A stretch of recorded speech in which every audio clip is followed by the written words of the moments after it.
expressed on this show are not necessarily those of the network or anyone affiliated. There will be mature and possibly immature content. Your discretion is strongly advised. As a matter of fact, I probably wouldn't listen at all. It's very poorly produced. Take me to your leader.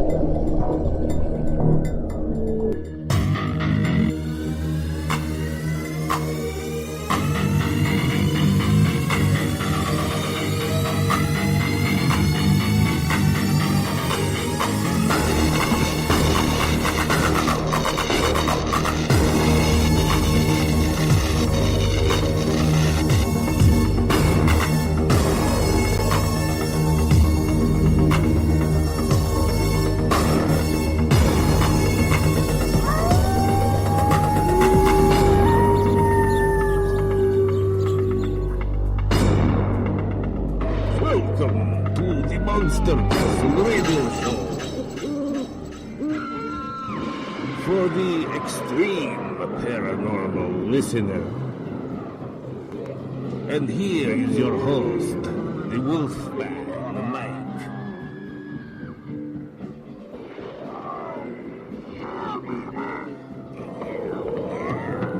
This is where the real freaks hang out, alright? Yeah.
Welcome to the Monster Castle Paranormal Radio.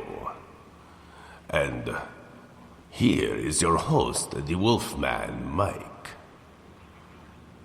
How's it going, everybody? All right. Can you dig it? Fantastic. And, I have to get Igor to unlock my co-host tonight, and it's got them down in the dungeon. Hang on a second.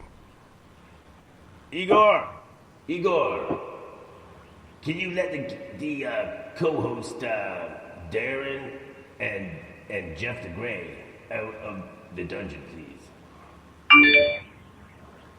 Yes, mister. I'm sorry. Okay. Hang on 1 second. Get them out of this dungeon. Where is he? Yes.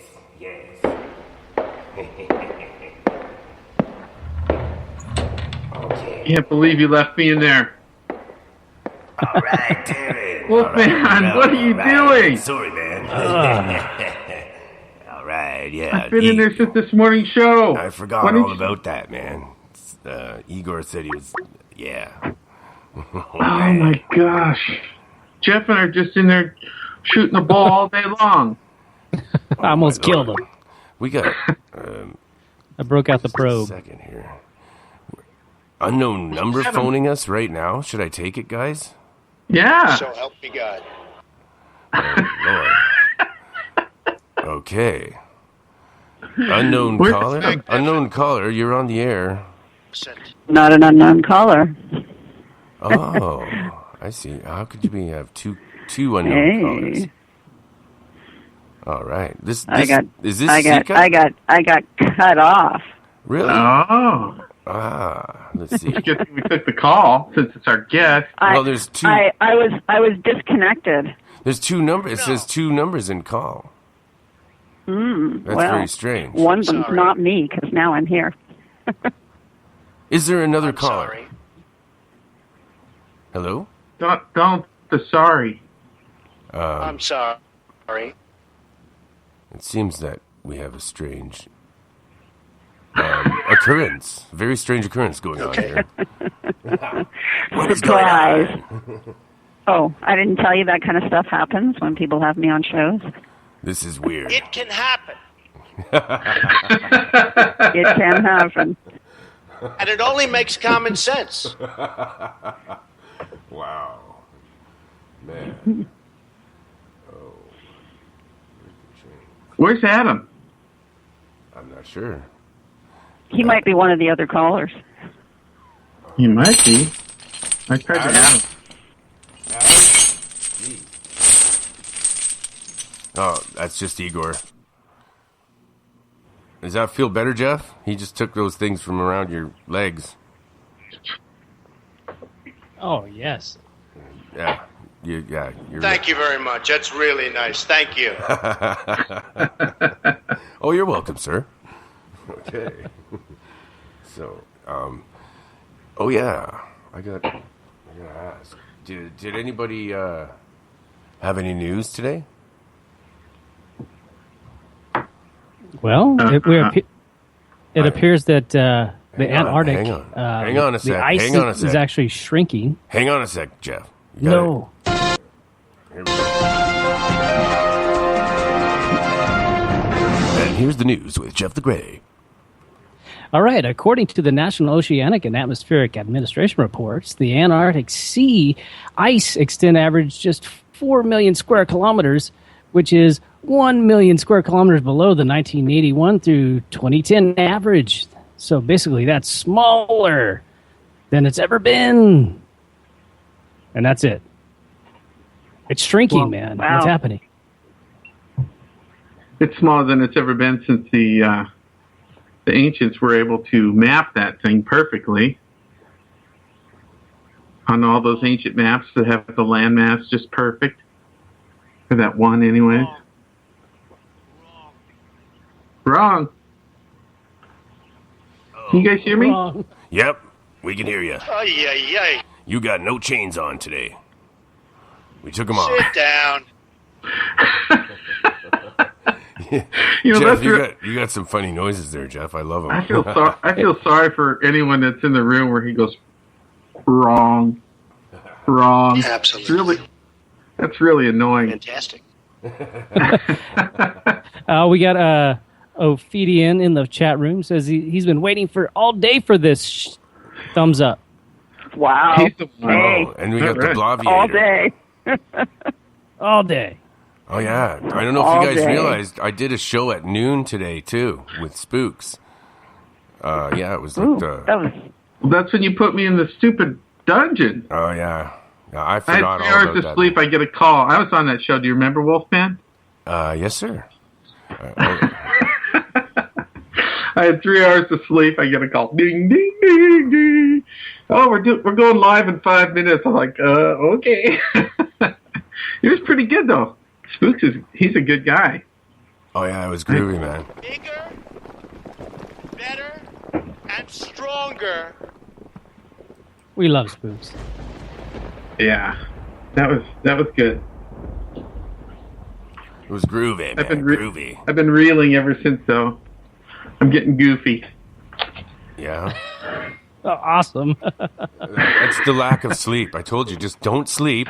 Stay up, keep staying up, and just keep on staying up, and eventually you'll start hallucinating and seeing things. Well, I haven't seen anything yet, but I'm waiting. I hope it happens. Oh, yeah. You don't will. always have to have no sleep for that, though. Works for me. Maybe we should introduce the person that's talking. All right. This is, The other voice in the ether. This is Sika Yeah. from Port Colborne Paranormal. That's it. Port Colborne. That would be it. And Ontario, like me. So, Woohoo! yeah. Woohoo. Interesting. And But also... we don't say oot in the boot. Oh, no, not quite. I just Who say, says silly stuff like that anyway? them Canadians, I don't know. like back bacon Eh? and like Eh? beers. Take off, We eh? got who's getting the beers because I brought the back bacon, eh? Are we starting to date ourselves here?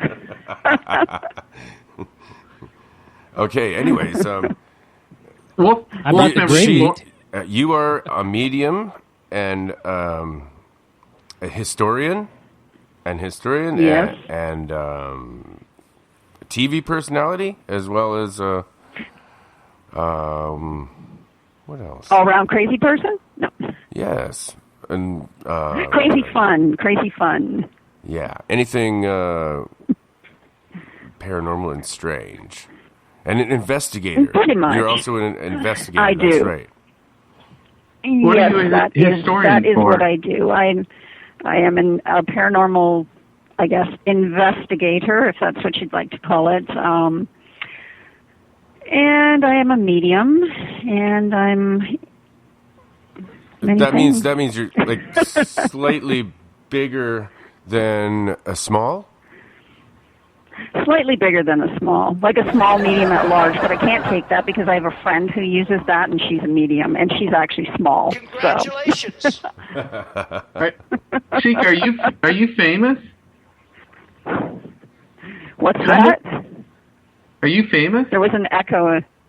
Am I famous? No, I'm not famous. Yes.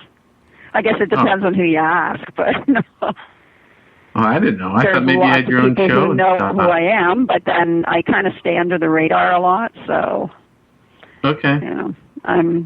Yeah, I mean, I do a lot of television shows. I do a lot of consulting for TV shows, paranormal shows. I appear on them. I do consulting. I've been on Storage Wars Canada as an expert in the Victorian Macabre. I've done many television shows just in the capacity of an actor, not necessarily paranormal based, but I do a lot of blog talk radio. I do a lot of touring and talking and speaking about paranormal and mediumship and my experiences. I will go where people ask me for the most part. And now you're in the Monster Castle. And now I am because, hey, the Monster Castle is a cool place to be. Yes, it is. Sometimes if somebody calls you, then my master will let me electrocute them if they are bad to you. Igor, Nice. Shut Can up. I watch? Go away, Igor. You stink. Okay, Wolfman. She wants to watch. Yeah, you can watch. Oh, that's groovy, man. Hey, come on. I was one of those kids that loved Frankenstein. So, well, there's a lot of I got a lot of guys in the castle that, creatures, and this is where all the freaks hang out, man. And that's where the party is. The Count is here. Yeah, how do you do? I am the Count. And Igor, I found out we last made week. Igor go down because he stinks. He smells like dead bodies, man. Did you know that when Mary Shelley wrote it's right up in my Frankenstein? department since I have a degree in archaeology as well. So, hey. Jeff the Grey has dissected many humans. Yeah. Many times. How about aliens? Not so much.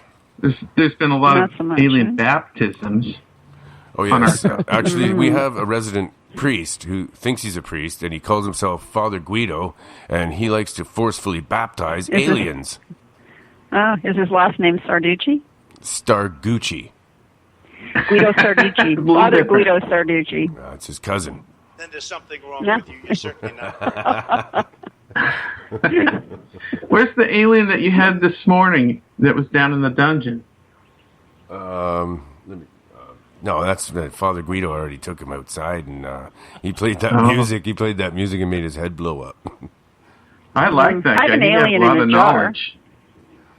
Oh no, that guy. Oh no, I don't know. That guy just called in. That's Melvin Spacely. Yeah, I really liked him. Yeah, he'll be back. I got his email. Okay, good. There you Sweet. go. I have an alien in a jar in my oddity collection. Oh You really? do? Yeah. Are you Do tell. Is it real? are you growing it? Of course it's real.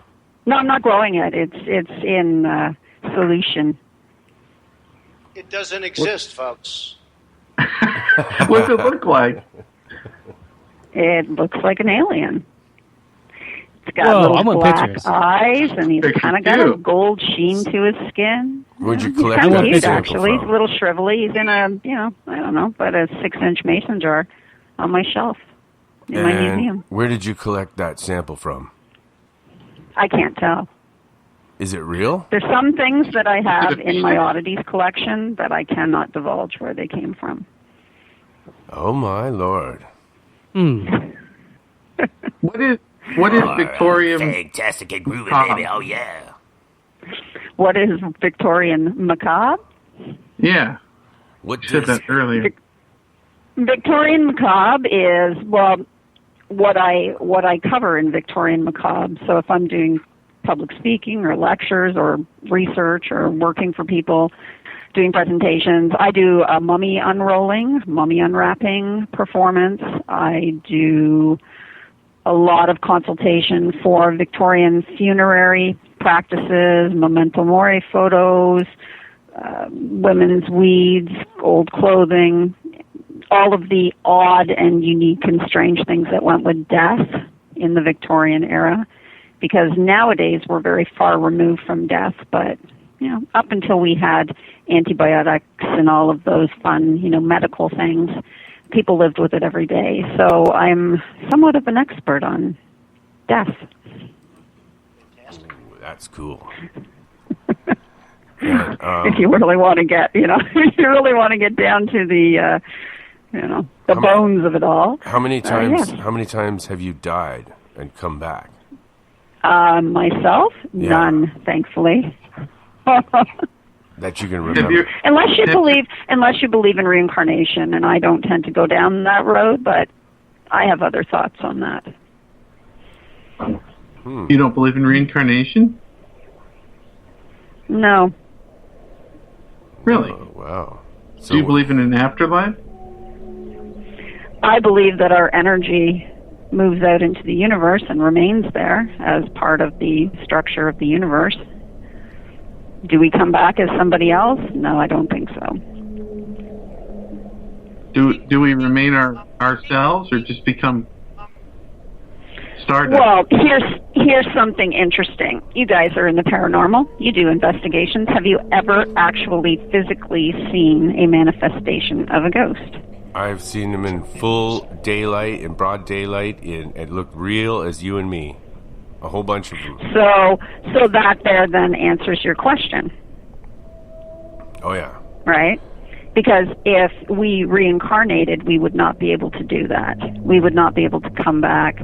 We would not be able to, and when I say come back, I'm talking as ourselves, because when I go into a location to do a mediumship session, I don't go in with the intention of, hey, what am I going to run into today? I go in very open-minded, and I walk in, and I feel the building first, because it's all about the building and initially, and then if there's somebody there who wants to speak to me, then they'll make themselves known. But I feel like, as I was saying off-air earlier, we all vibrate at different levels. And I feel that, like, my belief in the way that the energy or spirit or ghost, if you so want to go that route, comes back to make itself known is if indeed you are sort of vibrating on its frequency. It's like people, when you meet somebody, you either kind of hit it off with them right away because your energy is very similar, or you don't. And it's very much the same way even in the afterlife, quote unquote, that if we don't connect with them on that energy level, we will never know they're there. So as far as reincarnation, I know there's, certain beliefs that, go for that and believe that we will reincarnate over and over and over to attain, the highest version of ourselves, or whoever we may be in multiple lives. But from my experience from dealing with the dead, I haven't come across somebody who I've come across before, if that makes any sense. They're dead, right? I mean, it's before they come back. That's what I think, anyways. I don't know. What do you mean by come back? Reincarnation. Go ahead, Jeff. Reincarnation. I think I've been here before. I do too. Okay, so, and that's funny because a lot of people feel that, but being, like I say, of the science mind, and Jeff, you should be able to appreciate this, they're now finding that we're carrying vivid memories of our ancestors in our DNA clusters. Yeah, they have like young kids that that's right. Like three or 4 years old, and they have memories of things that they never experienced in that life. Exactly.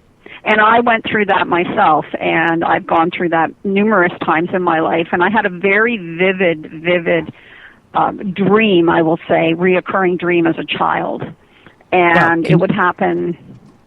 Yeah, can you tell us a little bit more about that? I can't say how many times because I don't remember, but as a, maybe 9, 10, 11-year-old child, and it went on for 10, 15 years until I figured out what it was. And it was an interesting story because I was essentially a full-grown adult in this vision dream that I had. And it was when I was sleeping, so I'm going to say it is a dream, but it was the same thing over and over. And I was in a large room, and it appeared to be on the maybe third or fourth floor of an old castle. Now, this sounds like everybody goes, "Oh, castle." Ugh. But the interesting thing was it wasn't like an old medieval castle. Castles are great. Probably. What's that? I love castles. I love castles too. That's why I'm here. I really like my castle. It was. I was in a room that was lavishly outfitted. It had a bed. It had all the amenities of, let's say, the early 17th century. I had people come to the room. I had people tell me that I needed to come with them and leave the room, and I cut off all my hair and I dressed as a man and I got into a boat and I went up a river and with these people, and I was caught and I was brought back. Well, here's an interesting story, and I didn't know this at the time, but much later in life I had a friend come to me and give me postcards. And she said, "You have to have these." And she handed them to me. And these postcards were 2 postcards from the Tower of London. She had gone to England. She brought them back with her. And what they were was Mary Queen of Scots death masks. Now, Mary Queen of Scots would be my 9th time great-grandmother on my grandfather's side of the family. The resemblance is frightening, shockingly very similar.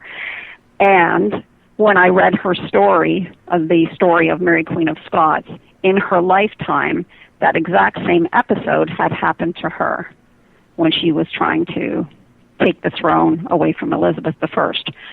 So I had no mental memory of this, I had no way of correlating this together until all of this stuff came down the pipe, so to speak, and many, many years later I had discovered. So how do you explain that? It's not that I lived her life, I wasn't her, but does that carry in the DNA? Right?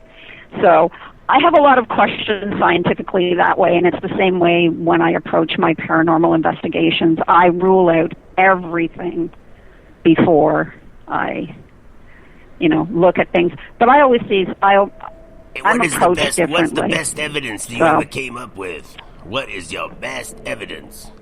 My best evidence? Oh my gosh, I have many, many instances where I go into locations, and I'll give you guys just a very quick one in a nutshell. Recently, I moved to Port Colborne here in October. I used to live in another city. Moved to Port Colborne. There was a paranormal investigation going on at one of our locations here called the Roselawn Center for the Arts. It's an old home built in the 1800s by a very prominent family. Now, at the time, I didn't really know too much of this, but it was a paranormal investigation going on by another paranormal group, and I thought I'd go and attend. So my husband and I went off and we attended, and I really mostly wanted to get inside this old building. That was kind of my my vision at the time. Now, the very first time I walked into the building, a woman had approached me, and when I say woman, she was a woman in spirit, not a woman in life, and she just presented herself, and then she backed away. And this was the day I went to get tickets to go to this event.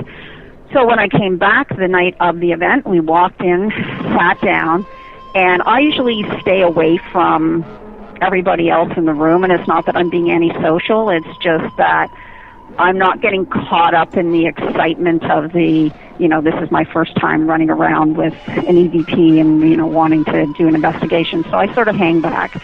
So I sat at the back of the room, and the minute I got there, this spirit reappeared to me and gave me her name. And her name was Mary Schofield.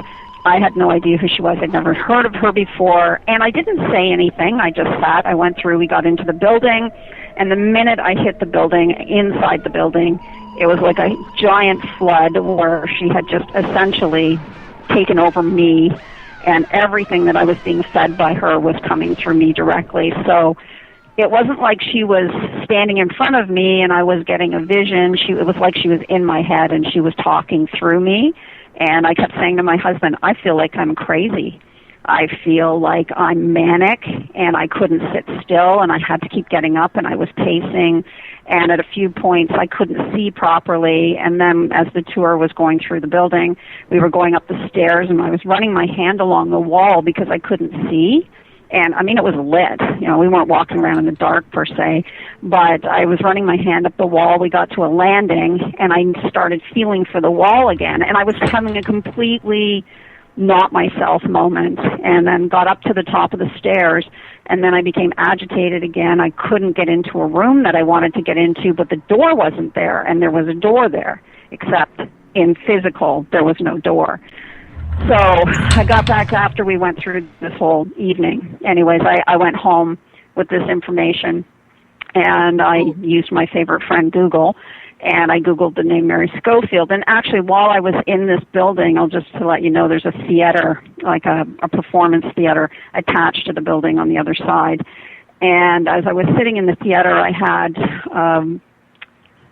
another, I had a little app running on my phone for to pick up names and different words and things, and the word Adam came up, and then the word father, and then a few other words, and it was funny because as I started Googling this information, the name Adam Schofield came up, and so it piqued my interest, and I started looking more into it, and I found out that indeed Mary Schofield did exist. She was an actual person. And the odd thing was is she didn't live in this home where we were. She lived in another home, but she was the sister-in-law of the woman in the home, who was the wife of the people that owned the home. So she'd spent a great deal of time there, and as I Googled her a little more and started digging, I found out that she had been committed to the Hamilton Psychiatric Asylum in 1901.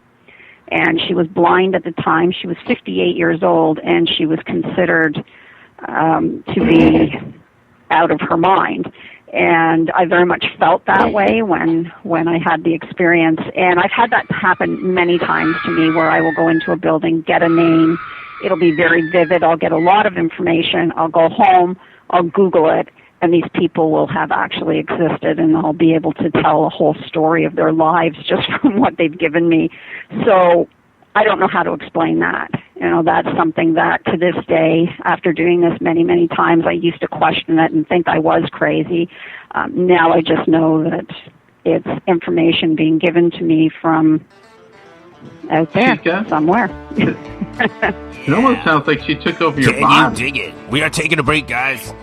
Taking a break. All right. Yeah, it's the Mary Janes. When I was a Piggy boy, boy. All right, dig it. My Rock family with the bought a wolf pig. man. Dig it. All right. He wasn't very smart. He wasn't very big. But we loved that pig. We raised that pig. We took care of that pig. We danced around with that pig. We drank beer with that pig. We went to school with that pig. I had a bath with that pig. Sometimes we slept with that pig. Well, he was a piggy, just like no other. More than a pet. That pig was like my brother, Piggy boy. Oh, Piggy boy. Yeah, Piggy boy. A piggity boy.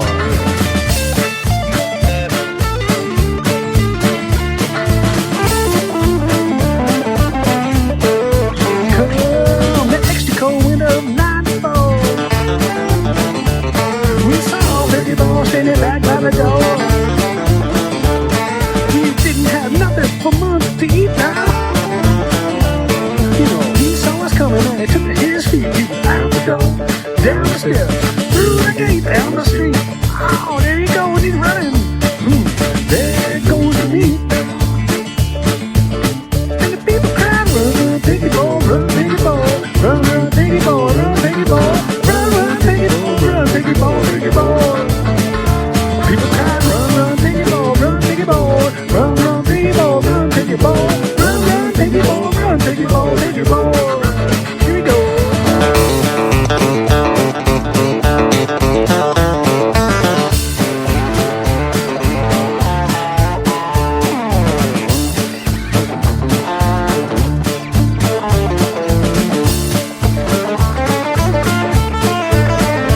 You triangulated piggy boy's trajectory. My mother and my father and my brother and me. Needless to say, we tracked him down on the last curve, so he would have got the towing. You know, ain't a single one of us a butcher. You see, but we had to do our best to please the family. I never knew a tribe from a snout, for sure. I never knew a knowing from a growing, no doubt, no doubt. We made that piggy out. Laid that piggy out. You know, we chopped that piggy out. And we laid that piggy out.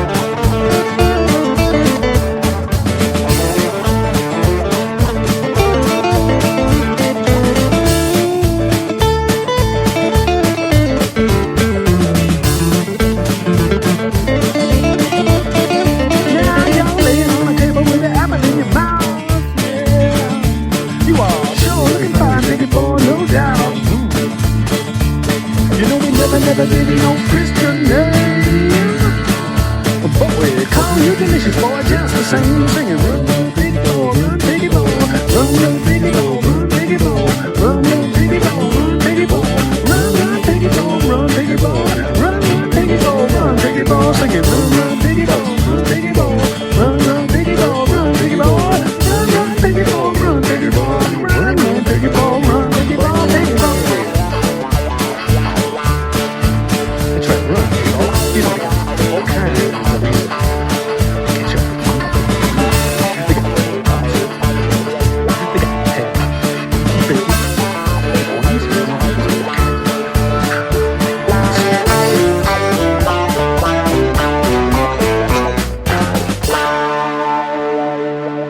got a good New Orleans story for you guys, so I'll tell you that one. Oh, wow. Over that break, folks, we were talking about, Sika and I were we have friends from the same area where I saw the fireflies and the big red orb.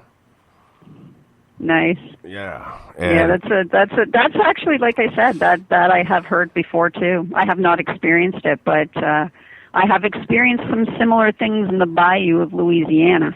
I guess the drinking word tonight is going to have to be, the trigger word is going to have to be orbs. Whenever we say orbs, you guys got to take a drink, I'm thinking. All right. Hey. You guys are going to be drunk by the end of the night. That just depends on how many times we say orbs. Hey, Darren, are you still there? Jeff? Did we lose Jeff? I don't know. There's no activity. I've been talking. Oh, okay. I'm on mute. I'm sorry.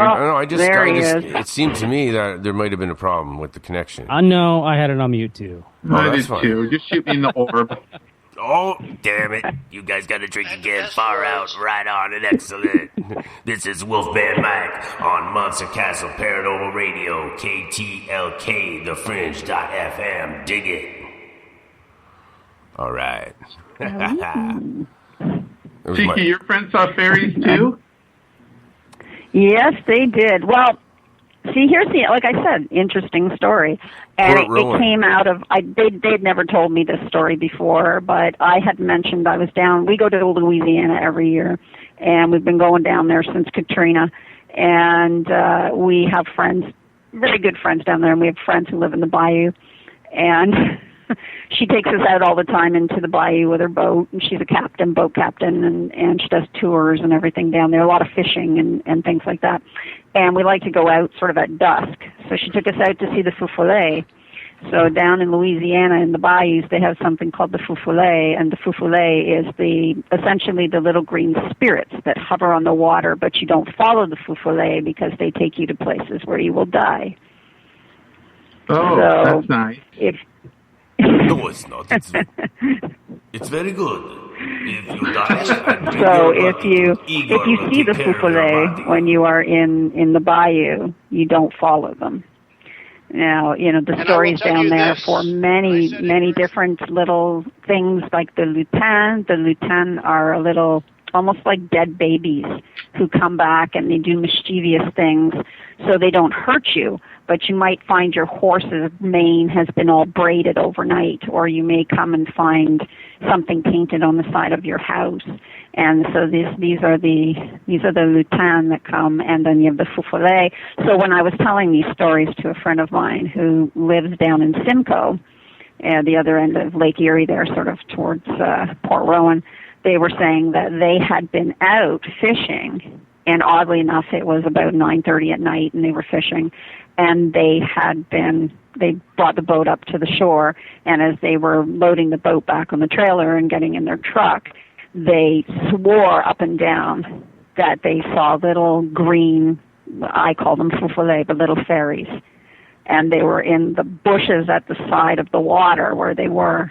And they were really freaked out by this, but I have never seen them. But and then you mentioned, now was that in the same area? No, that was where Wolfman lives at his farm, his tobacco farm. Nice. Where was that, Wolfman? Oh, sorry, I was doing something there. Yeah. Where did you see the as I call them, feu follet? It was down by Port Burwell.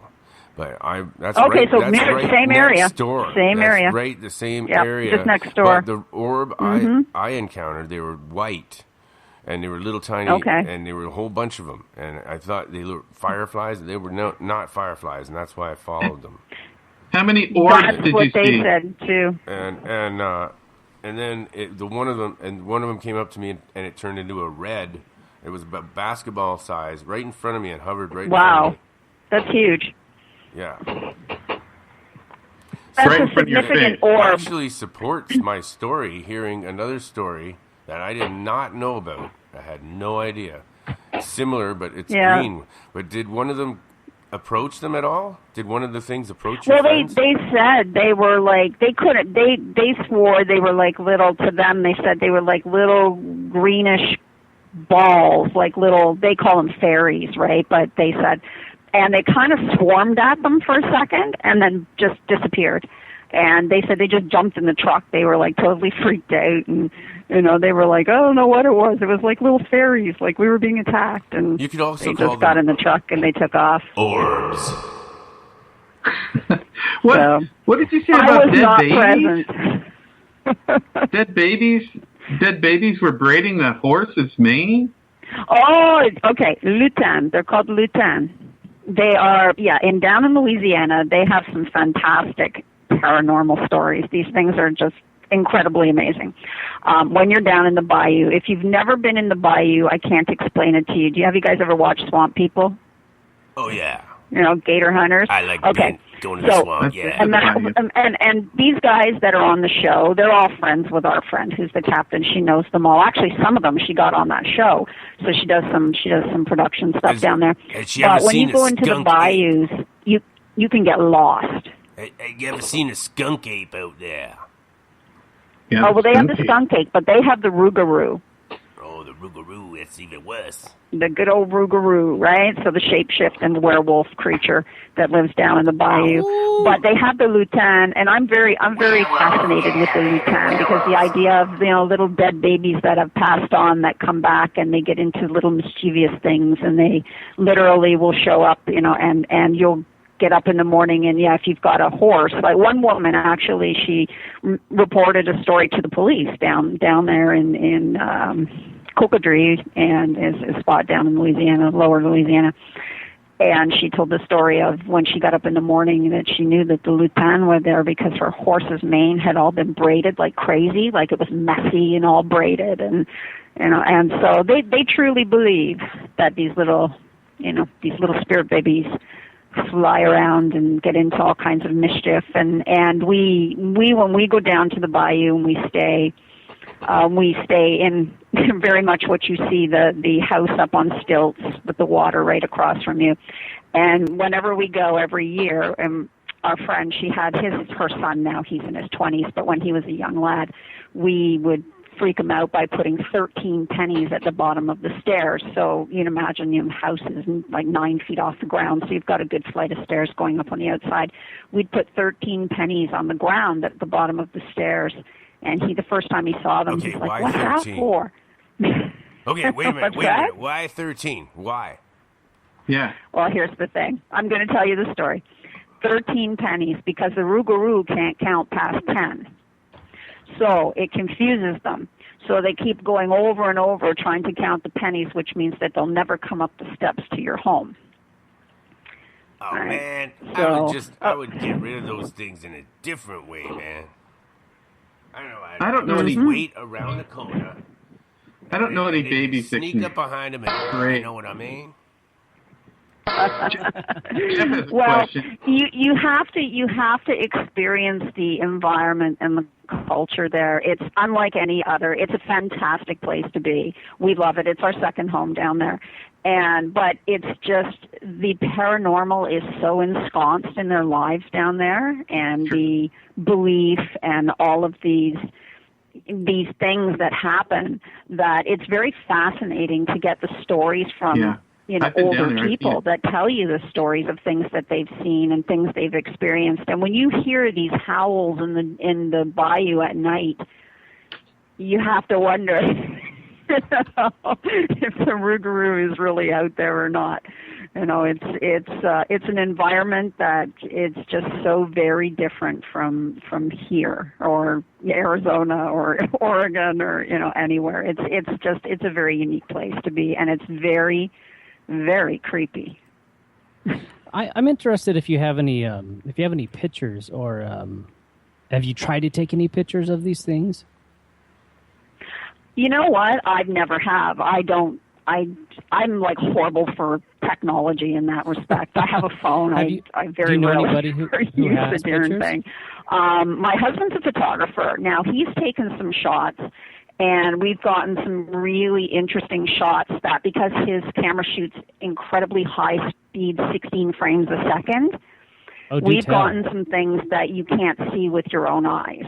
And then you look back at them on the camera and you're like, where the heck did that come from? And if you shoot through those 16 frames in a second, there might be 3 frames with something in it that you just literally cannot explain. You blow it up, you look at it, you pixelize it, you reverse it, you negative the image.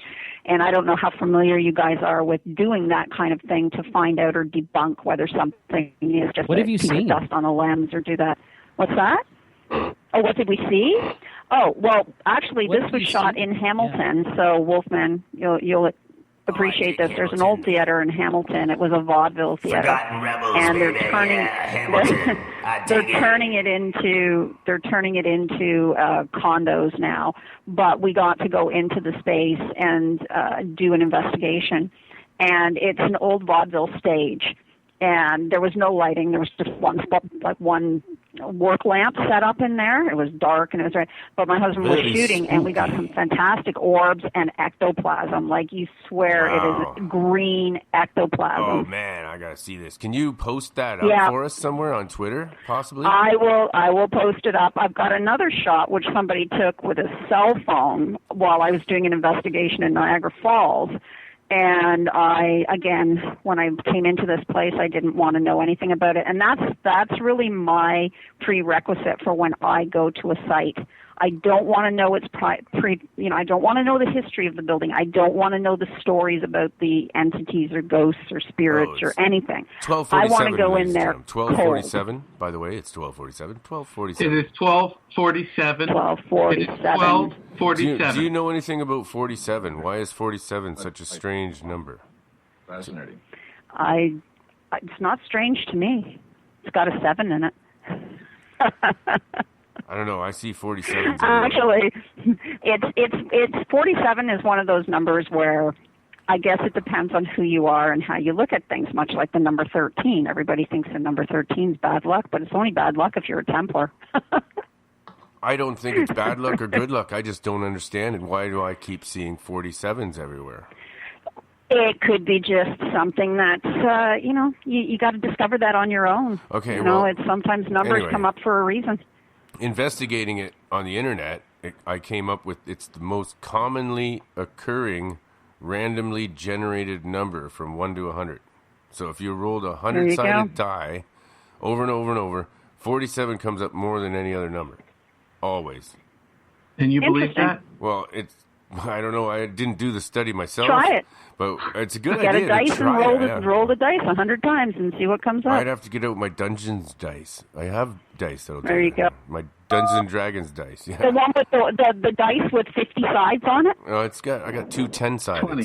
So if you roll two 10-sided dice, I have a 20-sided. Or a What do you die. think of that, Wolfman? if you roll two 10-sided die, it does generate a number from 1 to 100.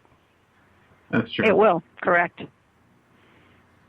Yeah. So you'd have to experiment for that yourself Well, by that would rolling take that a dice long 100 time. times. Over and over and over and sit there and you do it. I'll get Ego to do that, not me. Well, just take a drink every time you do it. Oh my God. Only if You'll there's see orbs in the 47. room. Counting more. Orbs. I'm counting. I'm just going to keep on counting all night long. Why did the Templars say number 13?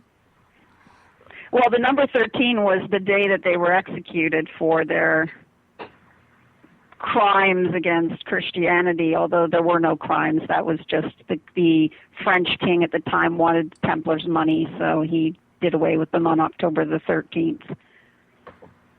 So that is why okay. the number 13 has a bad connotation to it if you so are Christian and you believe in that. Well, 3 and 1 is 4, and 4 is a good number. That's right. So I have Well, nothing wrong unless with you're in 13. Chinese, because then 4 equates with death. Well, So it's to a very me- bad number in Chinese. But death to me is just a rebirth, and it's a good thing. And 4 is a musical number because it's the most commonly used in music as 4/4 time. This is true. And there's also 440, which is the bass keynote that we use to tune Which A440. sucks. Right? Yeah. Isn't it like the Yes. the worst mistake ever? I want to try to tune into A47. Isn't it? Ever since the Nazis switched it over, they said everything's been out of tune in the world. We should do a show on that. I have a friend that James wants to talk about that. Revibration of the universe. Do you know about that, Sika? I do. Yes, I do. Could you talk about it? I wouldn't say I'm an expert on it by any stretch of the imagination, but I'm well aware of it. So could you talk about the 440 and when they switched it and everything? No. Like I say, I know about it. I'm not versed in it. So it's things that I've read about, but I'm not I would not be comfortable that for going, another day. Hey, I know about this, because I don't. I'm not, like I say, I'm no expert in that, but I have read about it. You know what I want to ask you about is archaeology. What's that? Your archaeology, your battlefield archaeologist? Battlefield archaeology. Yeah, that's what I'd like to ask you about. I'm interested. I What don't would know you what like that to know? is. I don't know what that is. What do you mean, Oh, battlefield? well, okay. It's essentially To be a honest. degree in archaeology, but my major was in battlefield archaeology. So what I study or what I research now is old battlefields. Now wait a minute. So I was you can- thinking like you had to go fighting to get to the place, and you take a gun and some soldiers with you. Fuck you, That man. would I'm going to probably take be over pretty this goddamn archaeology site, all right? to getting any results other than dead.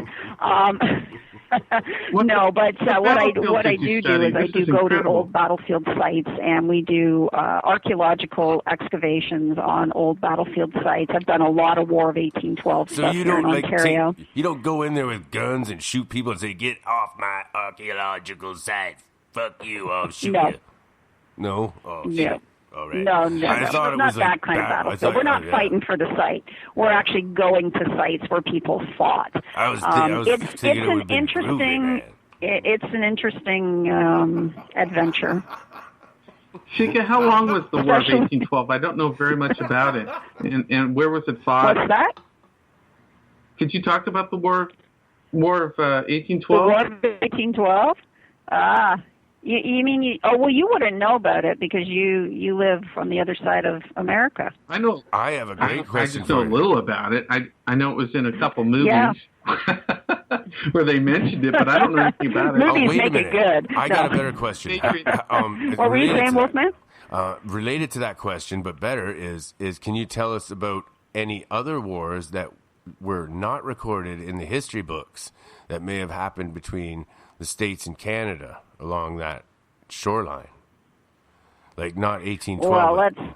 Well, see, here's the thing with the States and Canada, right? What we have to look at is we have had an ongoing history, but in reality, for the most part, it was all run by the British initially, right? So the British and the Dutch were the two countries that came here.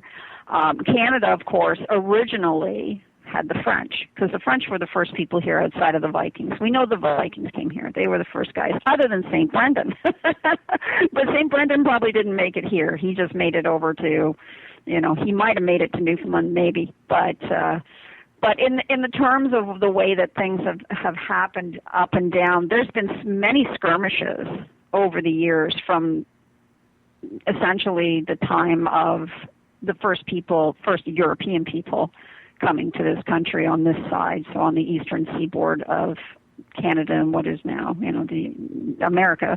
But unknown, unwritten, undocumented, no real wars, because let's face it, the War of 1812 wasn't actually a war either. It was a whole lot of skirmishes, and I know people don't really understand what the difference is, but a war is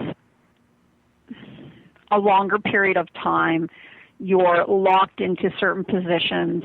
You are fighting with X number of people over something in particular. So, we're all well aware of World War I, World War II, what the purposes were for those, and all the other thousands of wars we've had.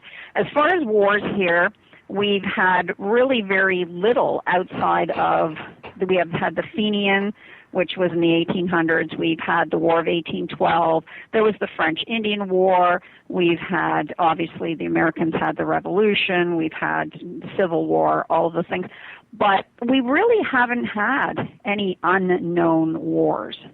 So, any unknown in the respect of what you're thinking. It's we've tried to be good neighbors for as long as possible, but I can tell you I have experienced some very interesting things on sites. I've been to some Confederate war sites. I've been to the battlefield in New Orleans for the War of 1812. And just to answer, was it Jeff? Did you ask me the question? Or No, it was Darren. It was Darren. Okay. Just in regards to what is the War of 1812, essentially the War of 1812 took place between Canada and the U.S. over the British being dicks. Did I say that? The Americans wanted them out. The Americans wanted them out, and they didn't want to leave. Okay. And so it was a push back and forth between a very small piece of land that, it essentially became a big deal. And it became a big deal to the point where obviously there was a great deal of lives lost, especially First Nations people, Tecumseh, his men. You had a lot of small skirmishes, but no real war to speak of. So even though it's called the War of 1812, it was a lot of skirmishes over a great distance of, between essentially what is today Kentucky all the way up to Quebec City. How long did this go on? It was a what was 1 that? year, 1812. No. 1 year. I got 1812. How long Hey, did it that's go why on it's called for? the War of 1812. It actually, War of 1812, it took place, there was a lot of skirmishes between 1812 and 1814. The Treaty of Ghent was signed on December the 6th in 1814, and this is where the Battle of New Orleans comes in, because the Battle of New Orleans, of course, Andrew Jackson, and if you're at all versed in pirate history, which I am immensely as well, because there was a lot of battles going on with that, Jean Lafitte and Andrew Jackson defeated the British in, well, I won't say Jean Lafitte per se, but his men defeated the British in New Orleans. And that was the last battle of the War of 1812, kicking the British out of New Orleans. And that took place January of 1815 because they didn't get the memo that said, hey guys, we signed the treaty, there's no war anymore. Because nobody had cell phones in those days, so things didn't travel quite as fast with social media. It usually took a few months. So they actually didn't get any notification until after the fact. So, but were you able to? Have you dug up anything in New Orleans? Oh, yeah, well, I was going to segue into that. I actually was in the Chalmette battlefield, and this was probably 5 or 6 years ago now. And we had gone into Chalmette battlefield. And when we say Chalmette battlefield, it's really nothing. It's an old plantation property that was where predominantly the Battle of New Orleans took place. It's actually 8 miles outside of New Orleans proper. So it's in a place called St. Bernard Parish, and it's just down the river around the curve. So it was an ideal spot for them to set up, but the battlefield was about 100 acres of plantation land. So there was sugar cane growing on it, and there was things. The crops had been cut for the season because it was the winter time. So they were set up in this person's, and it was 3 plantations in a row. So now it's just one, and it's a national park. So it's called Chalmette Battlefield. But in the day, it was 3 plantations. So the British had come and set up their troops. They came in from Lake Bourne. They come up through the Gulf of Mexico, and they'd set up their troops in this it's a very small area.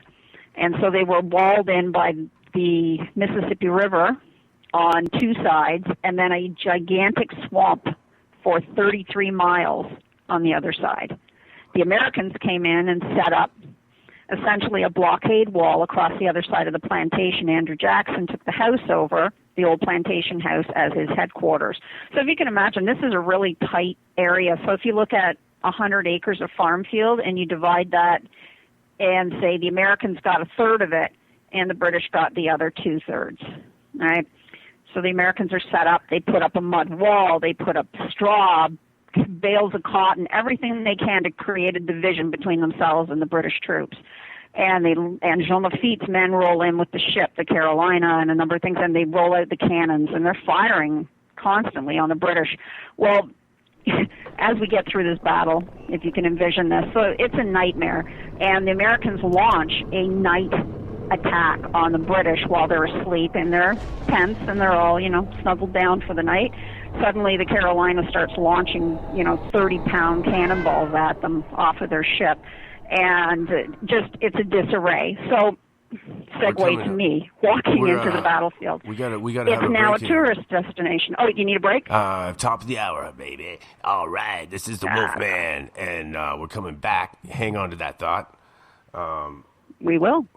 We're gonna do a really groovy song, man. All right. If it works, let's see. Oh, you better play something good. Oh, I got something. Yeah. Rockin' with the Wolfman. Timberland, Rumadai.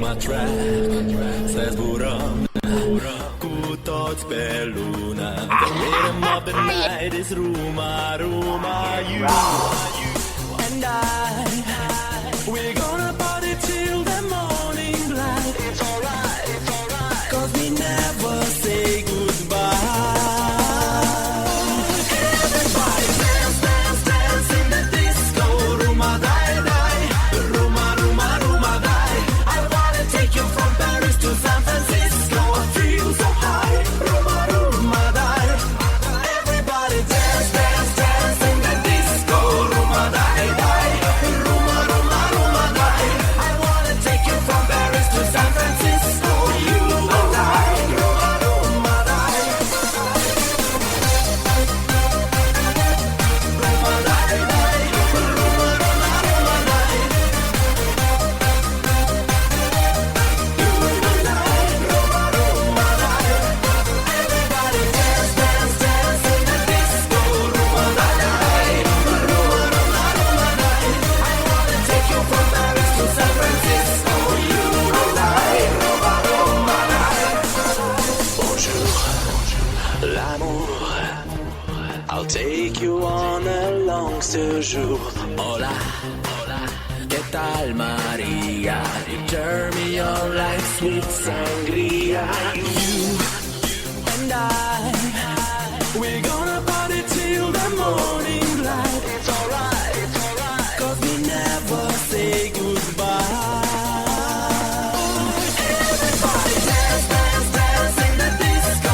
Ruma, die, die. Ruma, Ruma, Ruma, die. I wanna take you from Paris to San Francisco. I feel so high. Ruma, Ruma, die. Everybody dance, dance, dance in the disco. Ruma, die, die. Ruma, Ruma, Ruma, die. I wanna take you from Paris to San Francisco. You and I. Ruma, Ruma, die. Can you dig it?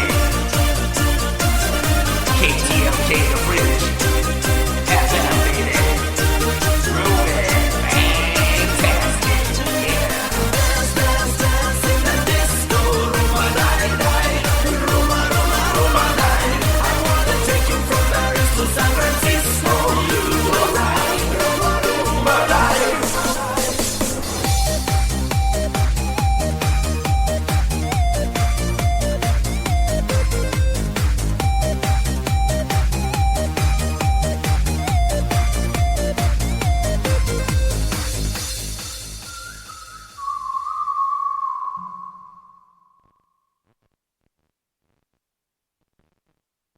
Oh, fantastic. Groovy. Oh man, I hope you guys like that one. It's crazy. That was Dan Bland. Yeah, I was dancing. Well, you said something about dancing, so there you go. Yeah. I hope we had everybody dancing there. All right. Where I felt like there was a mirror orb in the middle of the room. Yeah, it almost seemed like There dancing was. orbs, man. It was vibrating. Orbs. I painted a picture of when I was in high school. It's like a floating eyeball on top of the ocean, and you can see the reflection in the water. It's really weird. I don't know why I did. It looked like an orb. It looks like an orb. Yeah. It was a Everybody precursor drink. to what you were doing now. Yeah. You just didn't know it at the time. Everybody drank, you know.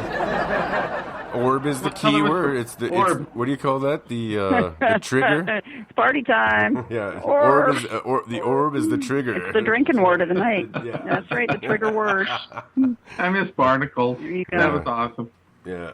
Cup of party. That was our word There we last are. week. Barnacles.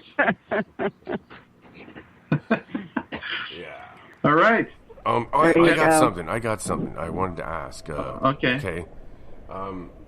You know, I live on this road, and it's called Carter Road, in that area, and I know the Carter family, and they're like they pioneered that area. Their family goes way back to when Canada first started, and they have like passed down knowledge orally, you know, that's not written down, and they say there was another attack on Canada that's not hidden. It's not in the history books. And when the States came over, it was somewhere around Port Burwell area, and Okay. You know what? Yeah. and it ended up in Bacchus Mill. Okay, it ended up in the town of Richmond, and on the top of that hill, the farmers built a cannon and put shrapnel in from their farm implements, and made it into a big big shotgun, and that's what ended it. They got these. There's a story of Bacchus That's Mill. the story I was told. And that's yeah. It's not proven. It's been talked about, but there's really almost zero evidence of that really taking place. And it's funny you should say the Carter family, because the home that I went into with the Mary Schofield story, they are also Carters. Wow, that's synchronicity there. So they actually settled here in Port Colborne as well, two brothers, and built up quite a large farm community here amongst themselves. They were quite wealthy, so they were probably and most likely part of the same family, being that it is the same area along the Lake Erie. So I would suspect that they would be of the same family of Carters that have made their way along the south shore of, technically the north shore of Lake Erie, but for us it's the south shore. Anyways, he's a good bass player. So, Dude is an awesome shall I bass just player. segue momentarily back into my Louisiana story so we finish that off, and people who are listening won't go, what the heck happened? I didn't get the rest of the story. All right. So as I was saying, segue into the whole War of 1812 thing, going into Louisiana. Myself, my husband, and a friend of ours were walking through the, down in Louisiana, they have a national cemetery for every war that they've been involved in. And this cemetery lays up along the side of the Mississippi River and the Chalmette battlefield. So we were walking through the cemetery, and I picked up a few things in the cemetery, but as we made our way through, the cemetery opens. There's an opening in the wall that goes out into the Chalmette battlefield. So my husband and our friend Irish sat down on this bench under a tree, and I walked out. There's a platform out with descriptive, what do you want to call them, like tourist information plaques on this thing to talk about the battlefield. Now, I wasn't really thinking of anything in terms of the battlefield. I was just sort of like, oh, hey, yeah, okay, I'm here. I've been there before. I walked out, and down in Louisiana and down in around the bayous and that, there's, and I don't know if you might know this, Wolfman, depending on how far back you go. Do you remember crawfish here in Ontario? Oh, yeah, I remember. Okay. I used to whoop them things. Yeah. Yeah, I'll eat so those down in things. Louisiana, Suck 'em they have the right crawfish build little crawfish castles. So they're like these little mud towers that come up out of the fields. So I was walking out to check one out, and I went to look at it and take a little picture of it with my cell phone and whatnot. And I started to walk back towards where my husband and our friend were sitting, and I went to sit down on the bench. And as soon as I went to sit down, everything just changed. It was like I blacked out. It was dark. It was nighttime. All I could hear was a battle going on around me. I could smell gunpowder. I could see flash flares going off. And I could see these two boys, and they were maybe 14 and 17. And it's still to this day, anytime I tell this story, it makes me very emotionally upset because I had two boys. They're around the same age. And so I could just think of them when this was going on. But these two boys, and one was trying to grab my arm and make me run with him. And he says, come on, we have to run, we have to run. And they were scared, and they were crying, and they were running and towards the swamp and dragging me with them. And I'm running, and I didn't even realize where I was. I was just running. And, of course, at this time now I'm halfway in the cemetery again, and my husband's running after me, and I'm crying, and I'm bawling, and I'm not even aware of what's going on around me because I'm in the middle of this battle. And it was just the freakiest thing that had ever happened to me as far as an experience, and you can probably hear I'm a little weirded out by it still today. It was so intense, and it was so bizarre. It was like I was there in the middle of the night battle of the War of 1815 in Louisiana, and I'd been caught up with these two boys, and they literally had grabbed my arm and were running with me and telling me to run. Like they were so scared, and one of them was crying, and the other one was saying, come on, we have to go here, and they were running off into what used to be the swamp, which is now the cemetery. So very, very bizarre. I've had that happen to me on dig sites before, where I've had to kind of excuse myself from the moment. Were these American boys? No, they were British. They were two British boys.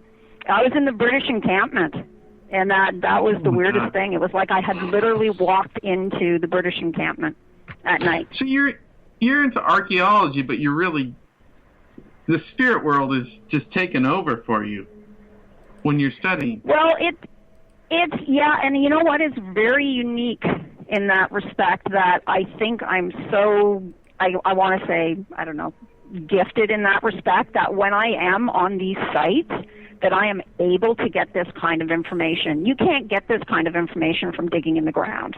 You just can't. You didn't get any names, I feel very, I don't know what the word is, but I feel very gifted blessed. that I'm able to experience these things. You're blessed.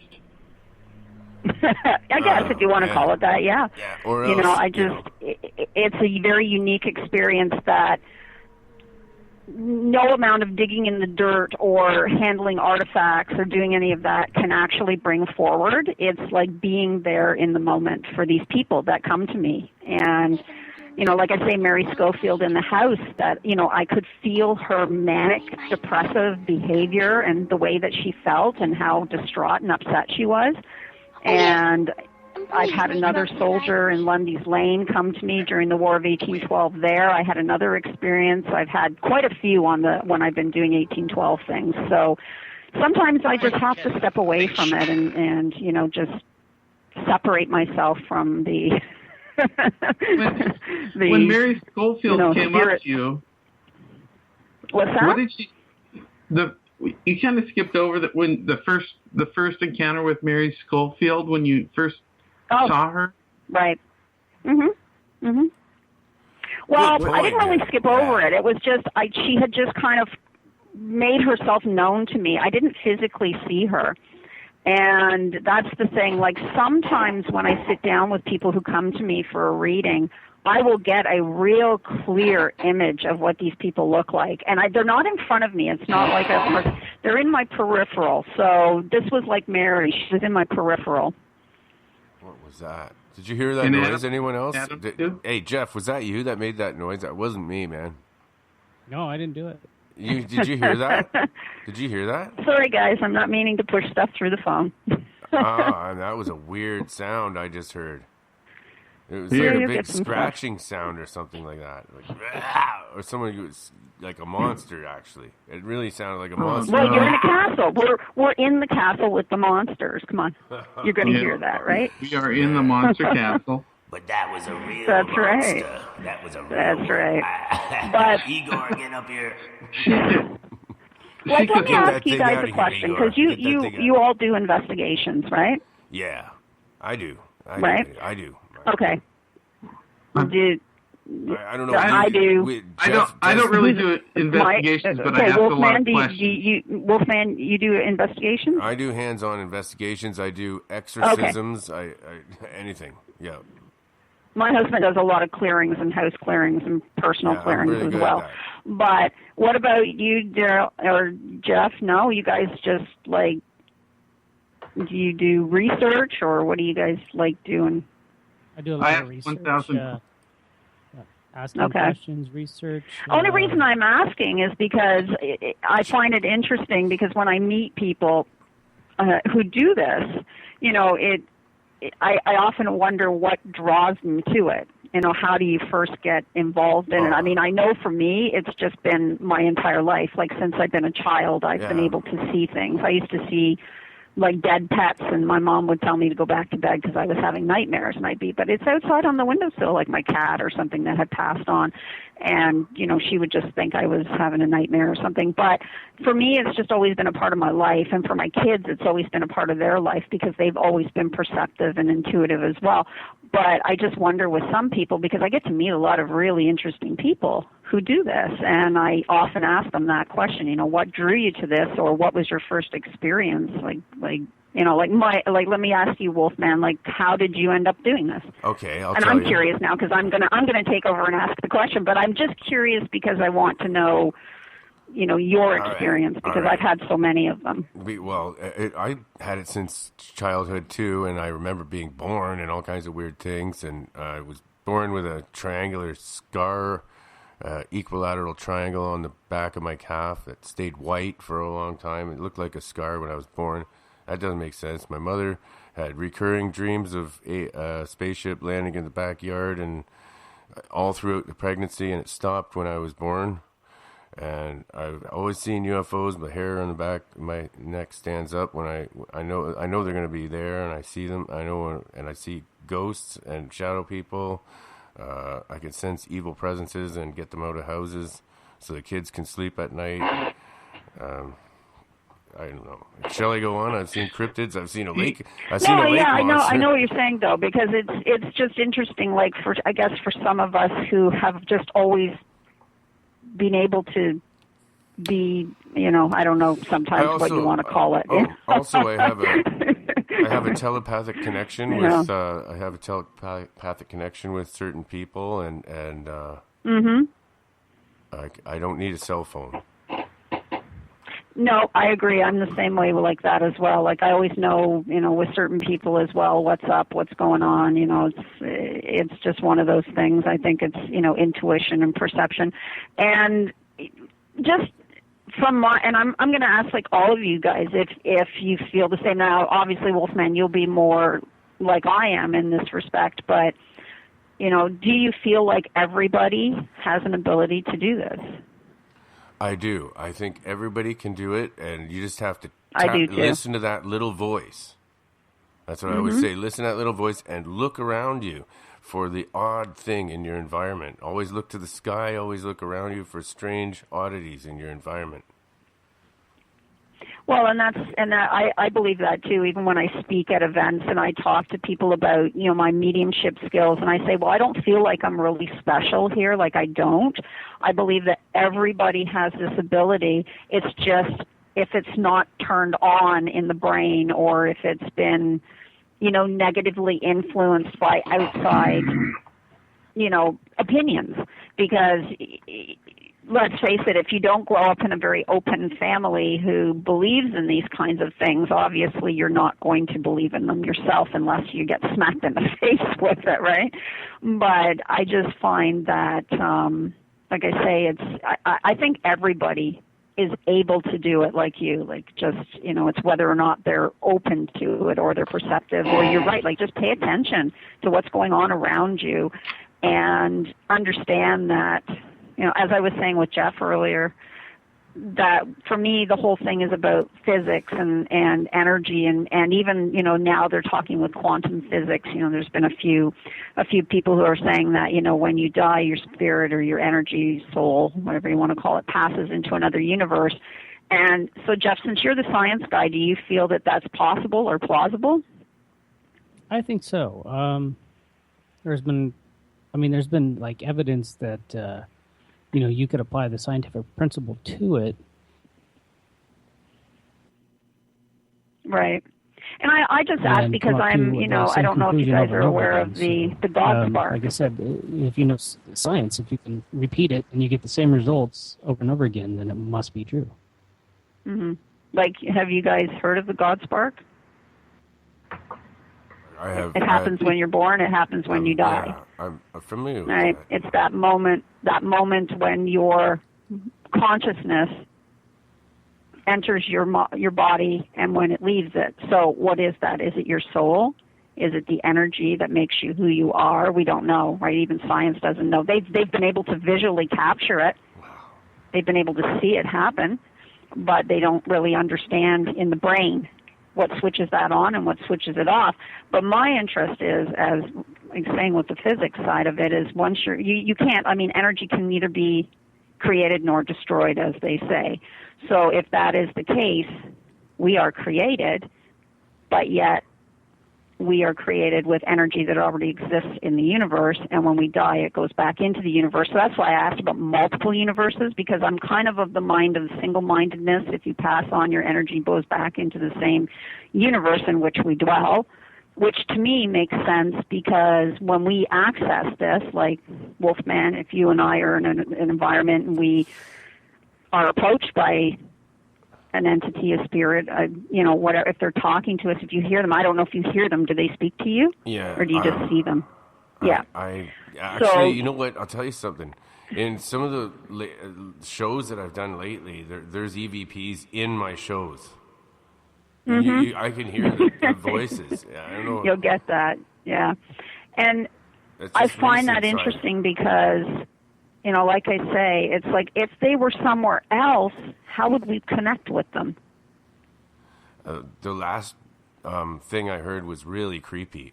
It said something about murder in a really whispering voice. And yeah. Yeah.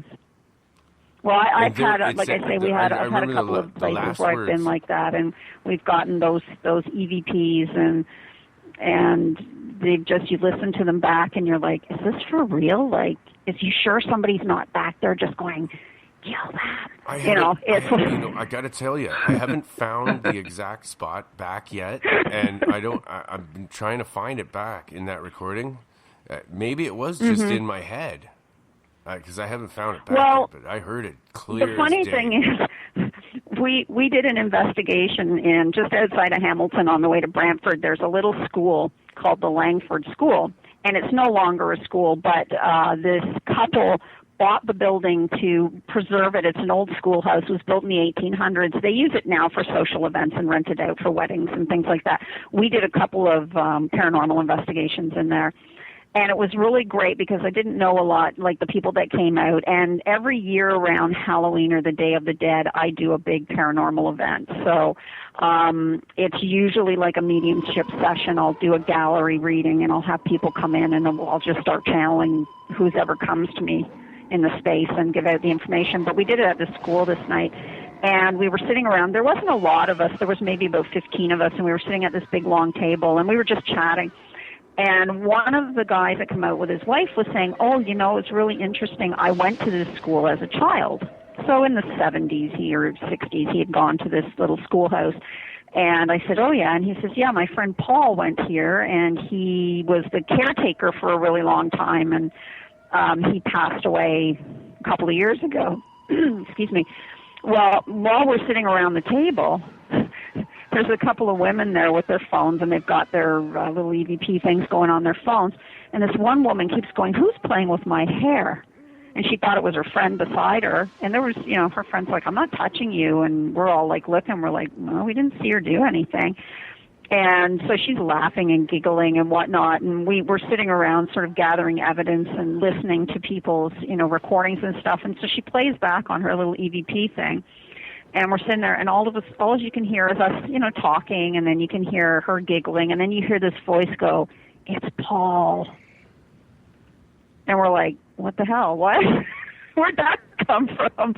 And, of course, Paul's friend, who was in the room, goes, oh, my God, can you play that again? So she goes back on her phone and plays it again, and it's just like, it's Paul. And he goes, that's Paul's voice. And I'm like, okay. So I actually have that EVP. It's interesting. Like she managed to send it to me, so I've got that clip.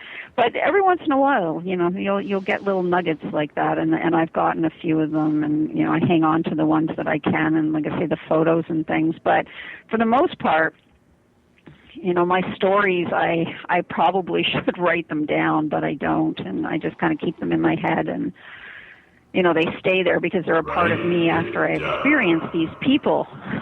Everybody from hashtag DM Talk knows to write it down. If you don't write it down, I'll show you what happens. In the end, it's always the same. Hey, Sika? Yes, sir. Have you found anything in archaeology besides, the spirit world? Did you ever find anything on the battlefields? Oh, we find a lot of things. Yeah, I mean, when artifacts all the time. I mean, those are things that are just expected to be, to be found. We find things like buckles, buttons, pieces of old firearms, like a long bess, or you'll find a flintlock dog head, or pieces, things like that stay in the ground. Depending on where I've been now, War of 1812 sites, generally you're getting musket balls and like I say, buckles off of shoes or belts or bags. Sometimes you'll find a few pieces of leather, lots of pipes, little pieces of clay pipe from the British soldiers, and you'll get things like that. Nothing, we're not finding bones and body parts, right? Oh, wow. Now I know what I found. That pipe I thought was an Indian or a Native American, may have been just from the soldiers. It was a clay pipe. What did it look like? Was it a white clay pipe? It was, kind of a sandstone color, like.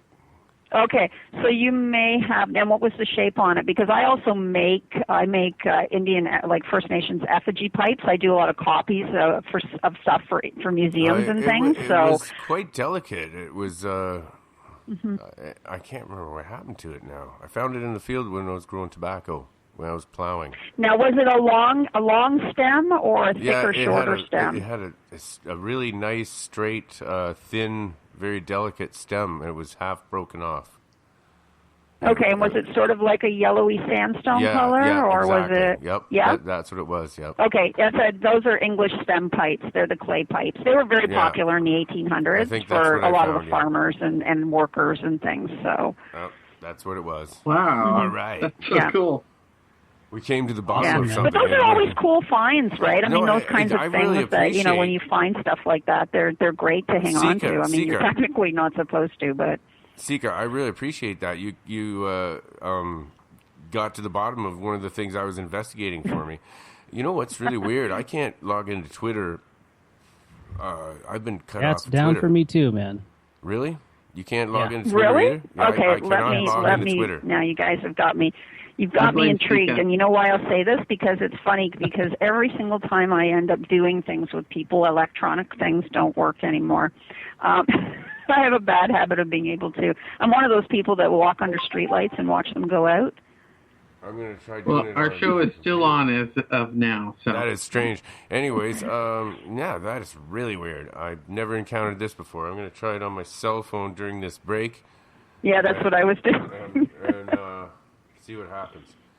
That is really weird. Okay, I got to try. Weirdness abounds. All right, we're taking a break right now, everybody. It's the bottom of the hour on Monster Castle Paranormal Radio. All right, and we have Sika from Port Colborne, Ontario, and she is just a fountain of knowledge. Wow. Historian, medium. Oh, man. We got to get into that.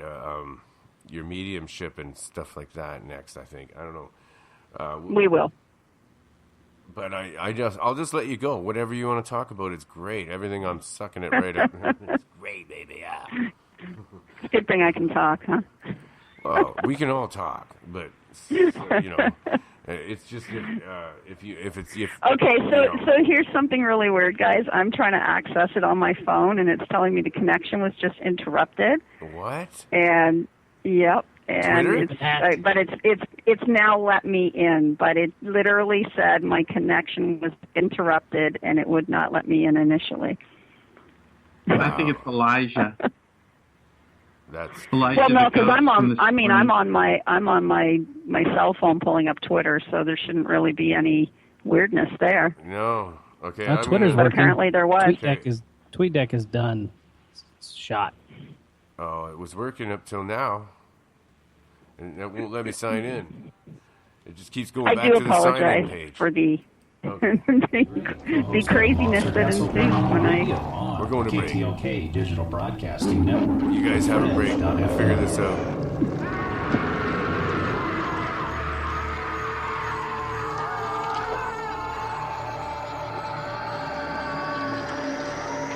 Crop circles in the moonlight, meet us boys have been around. Show the girls a little good time, spinning tires on the soft ground. Crop circles round a campfire, we're gonna smolder a little grass. But watch out, Farmer Johnson's got salt shot to pepper you.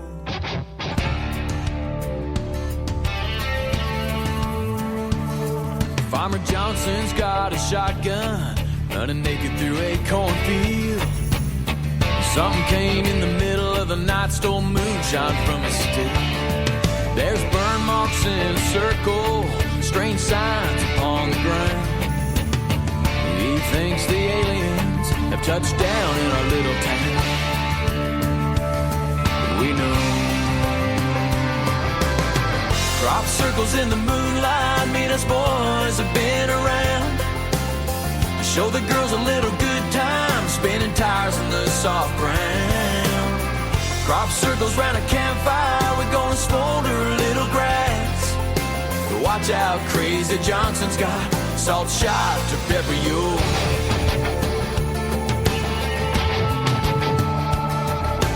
Johnson took his hat off, open mic at the town hall.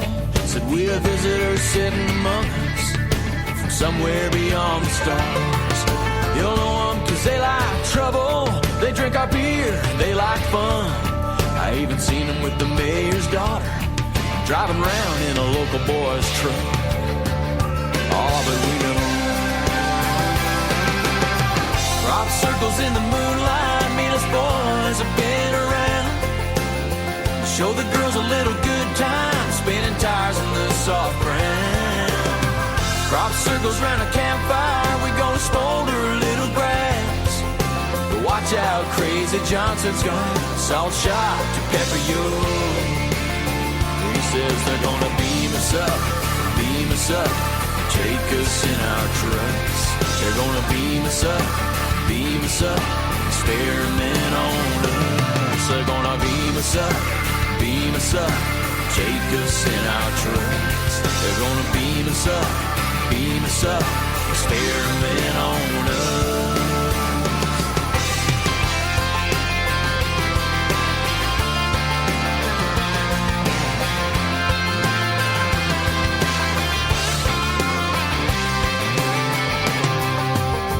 Crop circles in the moonlight, mean us boys have been around.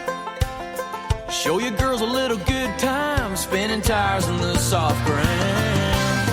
Crop circles round a campfire, we're gonna smolder a little grass. But watch out, Crazy Johnson's got salt shot to pepper you.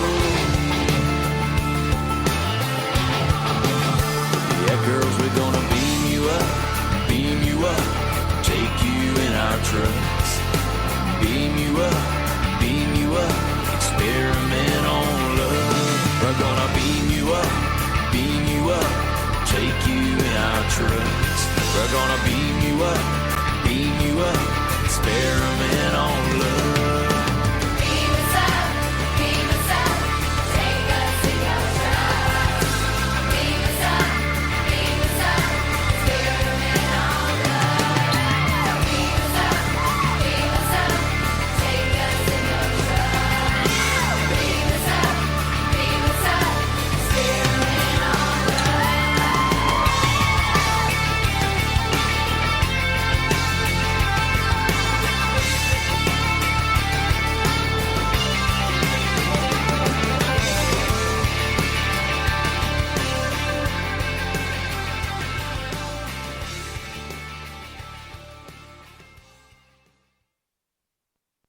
It's driving me nuts. When the days are cold and the cards all fold and the saints we see are all made of gold, when your dreams all fail and the ones we hail are the worst of all and the bloods run stale, I wanna hide the truth, I wanna shelter you, but with the beast inside, there's nowhere we can hide. No matter what we breed, we still are made of greed. This is my kingdom come, this is my kingdom come. When you pull my key, look into my eyes, it's where my demons hide, it's where my demons hide. Don't get too close, it's dark inside. It's where my demons hide, it's where my demons hide. Curtains call, it's the last of all. When the lights fade out, all the sinners crawl. So they dug your grave and the masquerade will come calling out at the mess you made. Don't wanna let you down, but I am hellbound. Oh, this is all for you. Don't wanna hide the truth. No matter what we breed, we still are made of greed. This is my kingdom come, this is my kingdom come. When you pull my key, look into my eyes, it's where my demons hide, it's where my demons hide. Don't get too close, it's dark inside. It's where my demons hide, it's where my demons hide. They say it's what you make, I say it's up to fate. It's woven in my soul, I need to let you go. Your eyes, they shine so bright, I wanna save that light. I can't escape this now unless you show me how. When you pull my key, look into my eyes, it's where my demons hide, it's where my demons hide. Don't get too close, it's dark inside. It's where my demons hide, it's where my demons hide. We are back. All right. Can you Who dig sings it? that? Oh, that was Imagine Dragons. Oh, yeah. From I'm not sure where they're from. Imagine Dragons is Demons, and before that was Crop Circles by Dean Brody. Yeah. Did you guys figure out what's going on? No. Nope.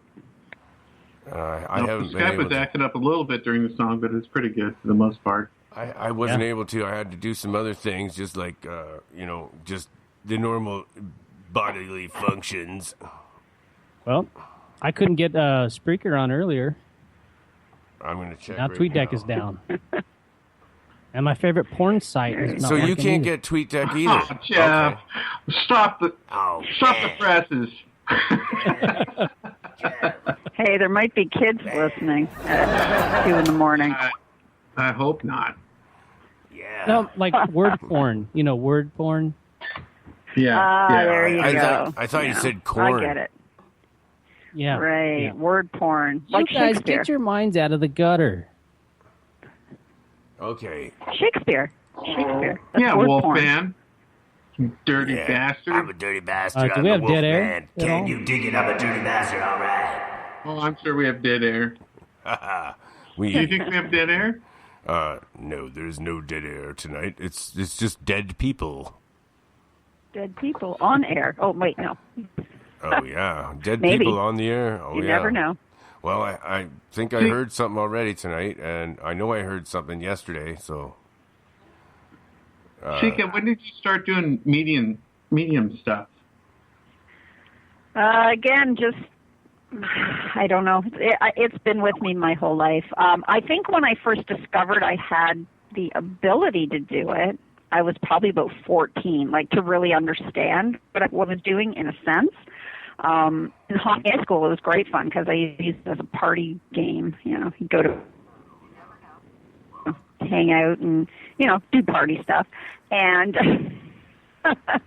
and I used to be able to tell them things that they were thinking or, you know, not necessarily thinking, but, you know, just interesting little things. And it became sort of a party game. We'd go to parties and people would go, oh, hey, tell me what I'm thinking, or, you know, things like that. And I just remember one instance, actually, I was at a party and a friend of mine and her sister and my friend's boyfriend and a bunch of us are at the party, and my friend just, I don't know, she just felt the need to, you know, go, tell me what my boyfriend's thinking right now. And I was like, oh, gee, no. I had to kind of, you know, play the, I can't do it right now, I'm tired. But it was because boyfriend and sister were hooking up, and it was... It's like, I'm not going there. I'm not telling you that information. But I don't know. I mean, I just say, like, it's just always kind of been there. So I didn't really understand it until I was a teenager. And even then, I really didn't have a full grasp on it. I think I really started to understand it and pay attention to it when I had a spirit, for the lack of better words, spend about 10 years with me. And it was just one of those things that actually it became an episode on Paranormal Survivor. So, you know. Was it a spirit guide? Oh, yeah. That's right. You mentioned that you were on Paranormal Survivor. So that was the story? I was. Okay, that was groovy. The story, yes. The story of Lenny. Now, in truth, they kind of got it a little wonky and, you know, twisted it to their own benefit. But most of the story got out there. Yes, it was, I just happened to pick up this friend. I don't know how friendly it was initially, but, and I'm still not 100% sure where I picked it up, but at the time I was seeing somebody and we were spending a lot of time at a friend of his uncle's antique shop, and I bought a couple of things from the store, and after I brought these things home, things started happening, and it wasn't anything, you know, incredibly frightening initially, but it was a lot of odd little noises and things, and then, you know, just kind of escalated from there, and I won't get into the whole, you know, 10 years worth, but there was a lot of things that went on. But at the same time, I sort of ignored it, because once you start living with something like that, after a while, you just kind of have to go, okay, enough, I'm not paying attention to you anymore. Can you at least tell us what you've learned from Hang on a spirit? sec. Before that, I got some breaking news, ladies and gentlemen. Breaking news. I've got Twitter to work on my phone. Yeah. So, but I don't have TweetDeck, but the Twitter does work. There you go. Da-da. So at least that part is working. But what were you asking? You were asking a question? 2 questions. Somebody was asking me a question. Your spirit guide, and what did you learn about Lenny? Was it Lenny? Yeah, Lenny. Well, interestingly enough, I really didn't learn anything about Lenny at that time in my life because I just didn't understand it per se. It just seemed to go with me when I moved. I moved 3 times over 10 years, and my oldest son was about, well, I mean, it literally happened around the time I was pregnant with my oldest son, and I was married and to my first husband, and a lot of things were going on in our lives then, and moving and doing things. And as my son got a little older, he was the one that gave, I don't know, he's the one that told me his name was Lenny. He was about 4 or 5, and he's like, Mom, Lenny's here again. And he would physically see Lenny. I didn't physically see him. And my husband at the time, he was in a band, and one of the guys had come over and come to the house and gone. When you came in the house, you just come in the front door, and then to the left there was a set of stairs that went down. And in the living room, you could sort of shoot over and look into the living room. And he thought he saw my husband at the time's dad sitting in the chair. So he's like, hey, Mr. B. And he walks down the stairs, and in the room he comes. And he goes, oh, hey, I saw your dad upstairs. And we're thinking, what are you talking about? Like, his dad's not here. And so he says, well, I saw this guy upstairs with a white shirt and a pair of black pants with suspenders. And we're like, okay. And then a lot of weird stuff started happening after that in the house and a lot of strange things. But over the years, I had a couple of other friends who were mediums, and they were like, well, you know, there's this thing attached to you, this spirit. And my one friend told me that he was an Irish guy who worked on the railroad, and he smelled like tobacco and opium. And I'm like, great. Awesome. I have some crazy Irish guy following me around. So, you know, and it just kind of went like that. And then finally I had somebody come and do like you would do, Wolfman come in and just do a big good cleanse on the property and on myself. And I thought, and I hadn't really felt him for a long time. And then a couple of years ago, another medium friend of mine said, oh, you know, you got this Irish guy that's sort of attached to you. And I'm like, okay. I think you're really groovy. I love you a lot. And that was a different medium altogether that said the same thing. He's not gone, but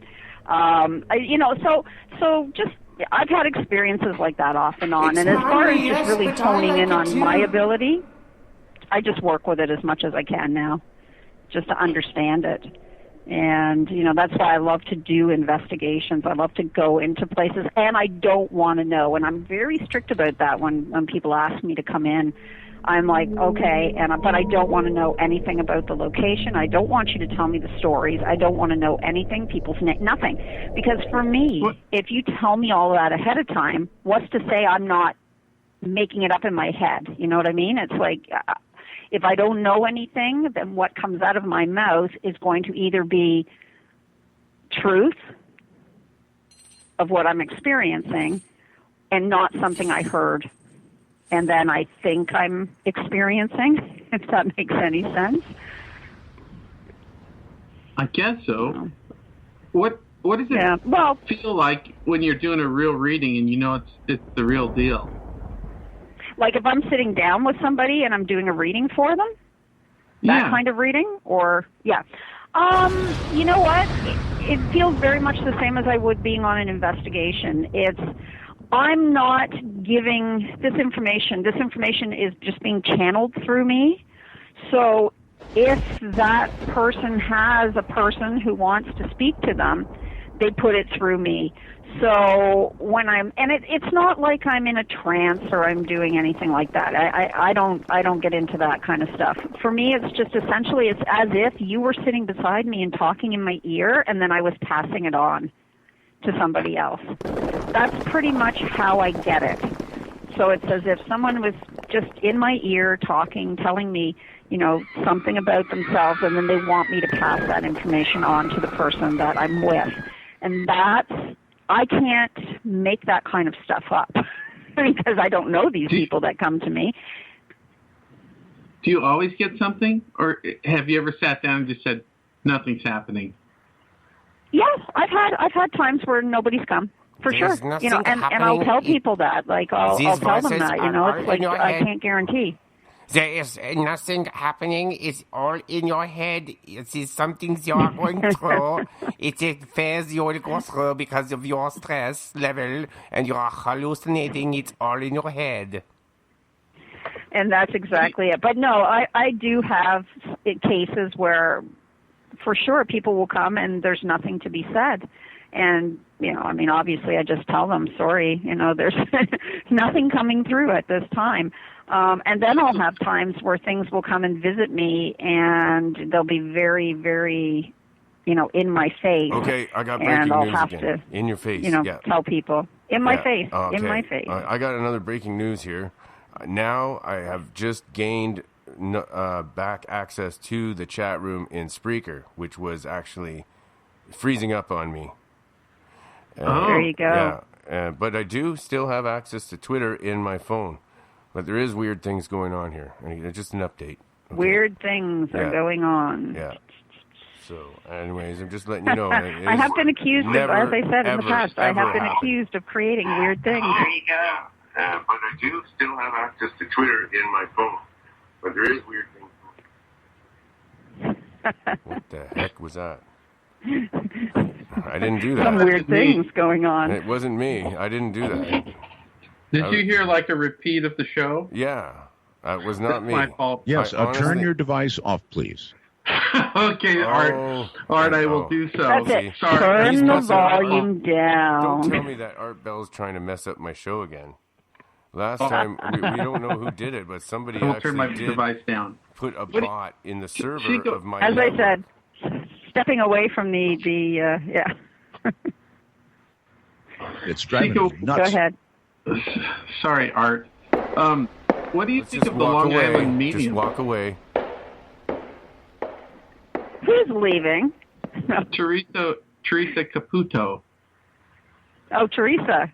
Well, you know, what do I think of her? A lot of people ask me that, and I can completely relate to Teresa Caputo.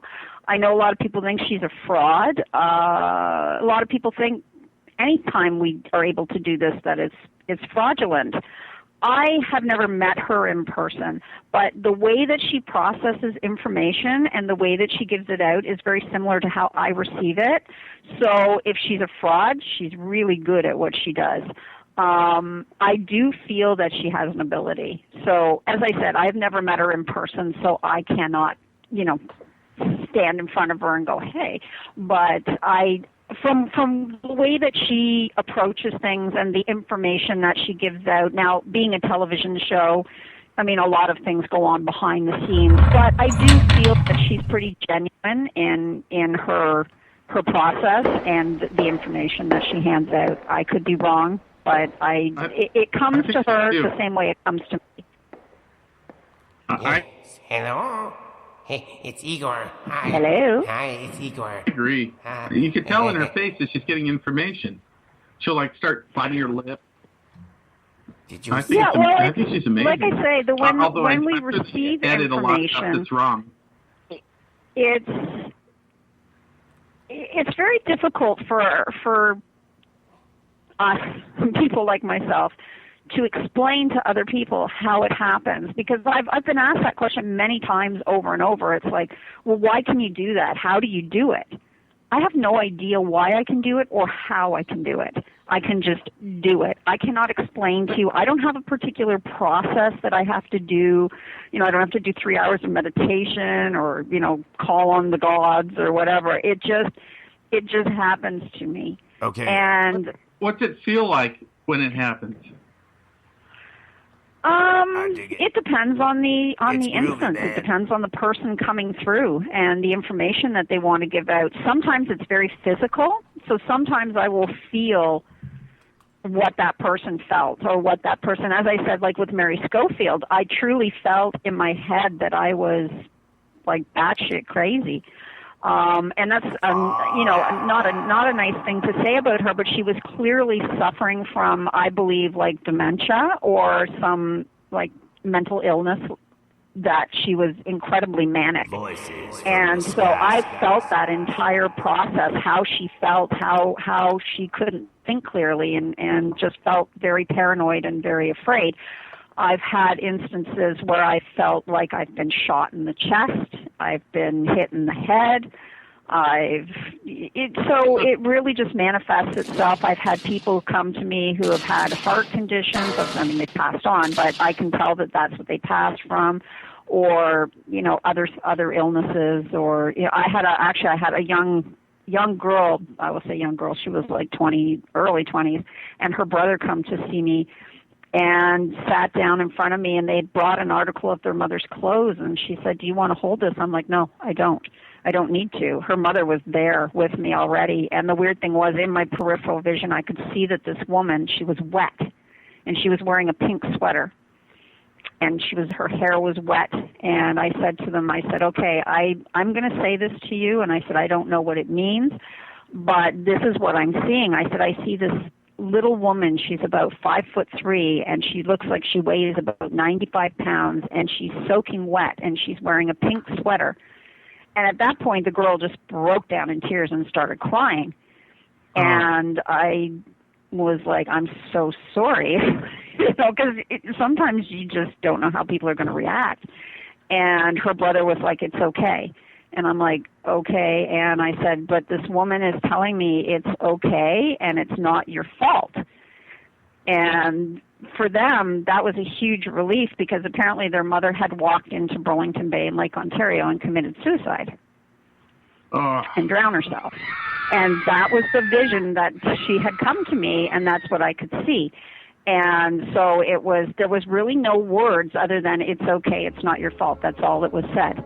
And I could see her, but it was the description of her that obviously resonated with them because I didn't know who they were. Like, I didn't know these people. I didn't know what their story was. I didn't know why they were coming to me. They just came to me. And so these kinds of things, I just feel like, you know, it's every single experience is different, but it can be overwhelming. It can be very emotional, and I've learned to shut it off in between. I don't allow the peripheral noise into my life unless I'm particularly channeling that. Otherwise, I have to shut it off because I would go crazy myself with. I'd be inundated with it, I'm sure. Suicide? What's that? Was she wearing a pink sweater when she committed suicide? Yes. Everything that I described was exactly how they found her in the lake. So you probably remember like the kind of the traumatic stuff a little bit more than just the normal stuff. Well, I can be truthful. Most of the stuff I get tends to be traumatic. Really? I've had a couple of times where I've channeled children, and the children have, you know, met untimely demises. So while the children seem very happy in their persona, they met an end in a somewhat, you know, not pleasant way. One had fallen out of a window and another one had gotten hit by a car. And, you know, and I had one party one night, and this was a test of my ability even for myself, because sometimes when this stuff happens to me, I have to think in my head, like, am I making this stuff up or what? Like, but I can't because I don't know these people. It's not like it's a good friend of mine and I know their whole life story. These are people I don't know. I don't know their lives. I know nothing about them. But I got sent to a party in Toronto. I was filling in for a friend of mine who's a medium, and she's like, I can't make it. I'm overbooked. Can you go do this party? And I'm like, okay. So I thought, well, I'm going to go to the party and do some readings. Like, you know, you sit down and with somebody one-on-one and you do a little reading or something. Oh, yeah. Like, well, when I got, we all do that. Yeah, me too. Yeah. Jeff does it. Darren does it. And even probably A-hole skeptic on hashtag DM Talk does it too. Right.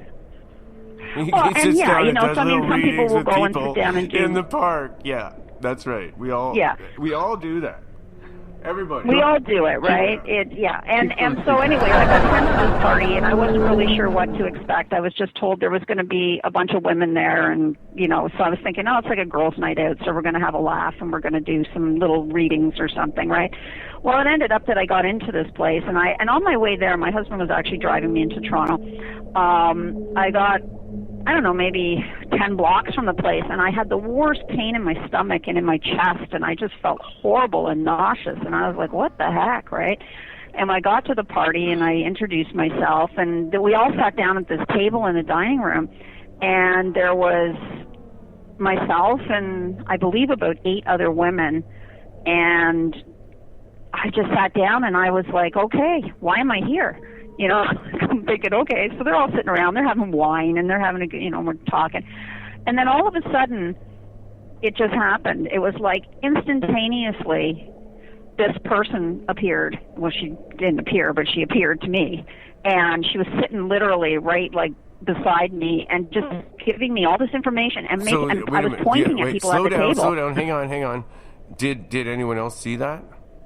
No, and that's what I'm saying. It's not like it's a physical, you know, like a manifestation. It's just for me, when they show up, I can see them in my peripheral vision. So I can either see them on the right-hand side or the left-hand side, and what side I see them on, I've now discovered, kind of tells me what's happened to them. It's a weird thing. It's like if I start getting people on my right-hand side, I know they died from natural causes. If I see people on my left-hand side, it's usually been some traumatic, like a car accident or something like that.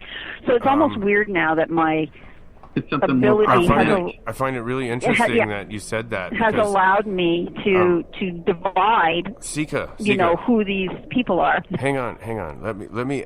You keep jumping from topic to topic and not letting me add Not anything really. to it. Yeah. Go Well, ahead. yeah. You're just okay. Just with what you said there. It's great. What are you talking about? Before you move on, it's funny, but I have to say that I have the same experience with it out of the corner of my eyes in my peripheral. Right. Most of my sightings, and I see a movement. Sometimes it goes into my main view. It does happen, but usually it starts in my peripheral vision, and I agree totally with you. And I've heard that from other people too. What about you guys? Yeah, I have as well, but yes, Anybody that's where else? I Have you tend heard to that see before? them. You guys, Jeff, Darren, have you heard that before as well? No, I'm hearing it tonight for the first time. Okay. Peripheral vision. Also, Right, it's like they're just kind of enough at the side that you can just faintly, like you can see them, but they're not right in front of your face. can you see auras? You know what? I don't particularly see auras. I have seen them on occasion, but it's not something that I see as a regular occurrence for me. Okay. Chica, what's the most information you ever got from a spirit on the other side that gave people comfort? To give them comfort? You know what? I find sometimes I'm not necessarily sure that they're coming to give comfort. I think they're coming to close their own story. Sometimes, it's. I don't often get messages where people go, "It's okay, I'm fine." I don't get that a lot. What I get is a lot of, "Ooh, hey, what the heck was that?" I think it just means you had the right answer, or it might have been Sabrina the Witch. That could be Sabrina the Witch. I won something? I think so. Yeah, that was the right answer. So yes, you definitely won something. There you go. Boo, boo. Yeah, you definitely won won. something. And Hey, also, it's but signaling yeah, no, us. I find Sika, that I'm not. I don't find that my Sika, can people come for that. can you tell the audience that we're at the top of the hour and we're gonna come right back and we're having a show. All right.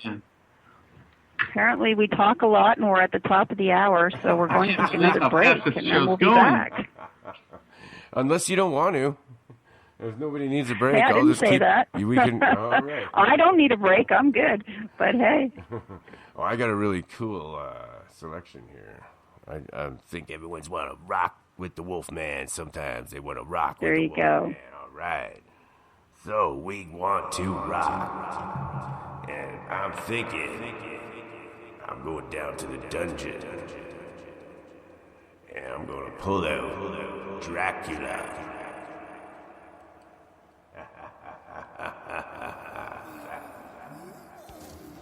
Yeah. Try and hide in the dark.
like a human being. He eats like everybody does. Yeah. But deep down in his heart, he knows his bad news. Yeah. His eyes shine wildfire. His heart is cold as ice.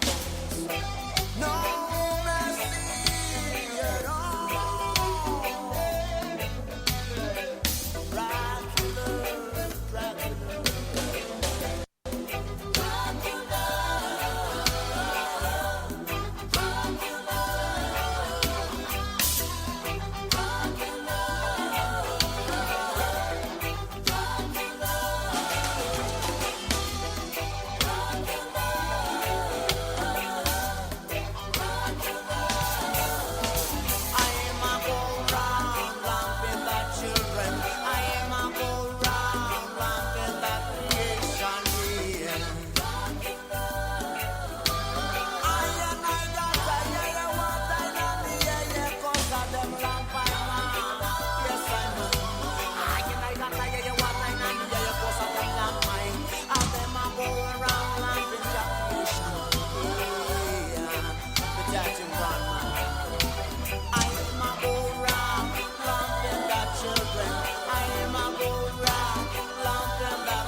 Zombie. Enter. Oh, wait a minute. Okay. It's gonna be a zombie. It's something about a zombie in the yeah. The zombie jamboree, yeah. Back to back, belly to belly. I don't give a damn 'cause it's under ready. Back to back, belly to belly at the zombie jamboree. Zombie Jamboree took place in a New York cemetery. The Zombie Jamboree took place in Long Island Cemetery. Zombie from all parts of the island. Some of them are great Californian. Since the season was carnival, they got together in Bacchanal and they're singing back to back, belly to belly. I don't give a damn 'cause I done that already. Back to back, belly to belly at the Zombie Jamboree. I hear the chorus. Back to back, belly to belly. I don't give a damn 'cause I done that already. Back to back, belly to belly at the Zombie Jamboree. One female zombie won't behave. She says she want me for a slave. In one hand she holding a quart of wine. The other hand she point that you'll be mine. Believe me folks, yes I had to run. The husband of a zombie ain't no fun. I say, oh no, my turtle dove. And old bag of bones I cannot love. And what you crying? Back to back, belly to belly. I don't give a damn 'cause I done that already. Back to back, belly to belly at the zombie jamboree. I hear the chorus. Back to back, belly to belly. I don't give a damn 'cause I done that already. Back to back, belly to belly at the zombie jamboree. Right then and there she raised her feet. I'm going to get you now, my sweet. I'll make you call me sweetie pie. I said not me, get back, you lie. She said I might be lying, but you will see. After you kiss this dead zombie, I never seen such horror in all my life. Can you imagine me with a zombie wife? And what she singing? Back to back, belly to belly. I don't give a damn 'cause I done that already. Back to back, belly to belly at the zombie jamboree. I hear the chorus. Back to back, belly to belly. I don't give a damn 'cause I done that already. Back to back, belly to belly at the zombie jamboree. Yeah. Everybody sing along. Yeah, sing along. Dig it. Back to back. Yeah. Zombie jamboree. All right. We are back. That's awesome. Man, I'm having fun tonight. It's a fun Good music, song. man. Yeah, I didn't even put too many commercials on there tonight. Yeah. Wow. Well, I got a few questions here. All right. I don't know, Shiga. What, like, have you had like a really long reading where you learned a lot from somebody? Something that sticks out? As in somebody who's gone to the other side, or somebody who's in front of me? Yeah, something where you got like a lot of information and. Oh yeah, I've had a lot, like quite a number of those. So, yeah, I mean, I can tell you, I've had a number of experiences like that where and it's sometimes gone over multiple days, not just the day I'm doing the reading. So I've had, visitations, if you may, from people sometimes beforehand, or even sometimes after the fact, and then I've had to recontact that person that's come to see me to give them further information. So oh wow, it does happen. So you get like information after the fact when they're not around. Yeah, they don't have to be with me. Like once that connection is there, and that's the funny thing. Like here, like a little short brief story, because it's not a short brief story, but I'll make it a very short brief story. Had a seance per se. Had a gentleman come through, and at the time I had said to the people that were in the room, do any of you know this man? He's about 6'2", heavy Scottish accent, slightly balding, and he's talking about a ring. Nobody really clued in at the time, and I'm like, okay, whatever the case may be. And my friend who was with me, who was a medium, she had picked up on something else, and she had said, oh, there's a child in the room. And I was like, right, he's connected to this man. And she's like, yeah, he's sitting in a chair. So we were kind of getting this information together. But they still hadn't really connected. And the night progressed, and the seance was over, and people went home. And we had a lot of other good information that night.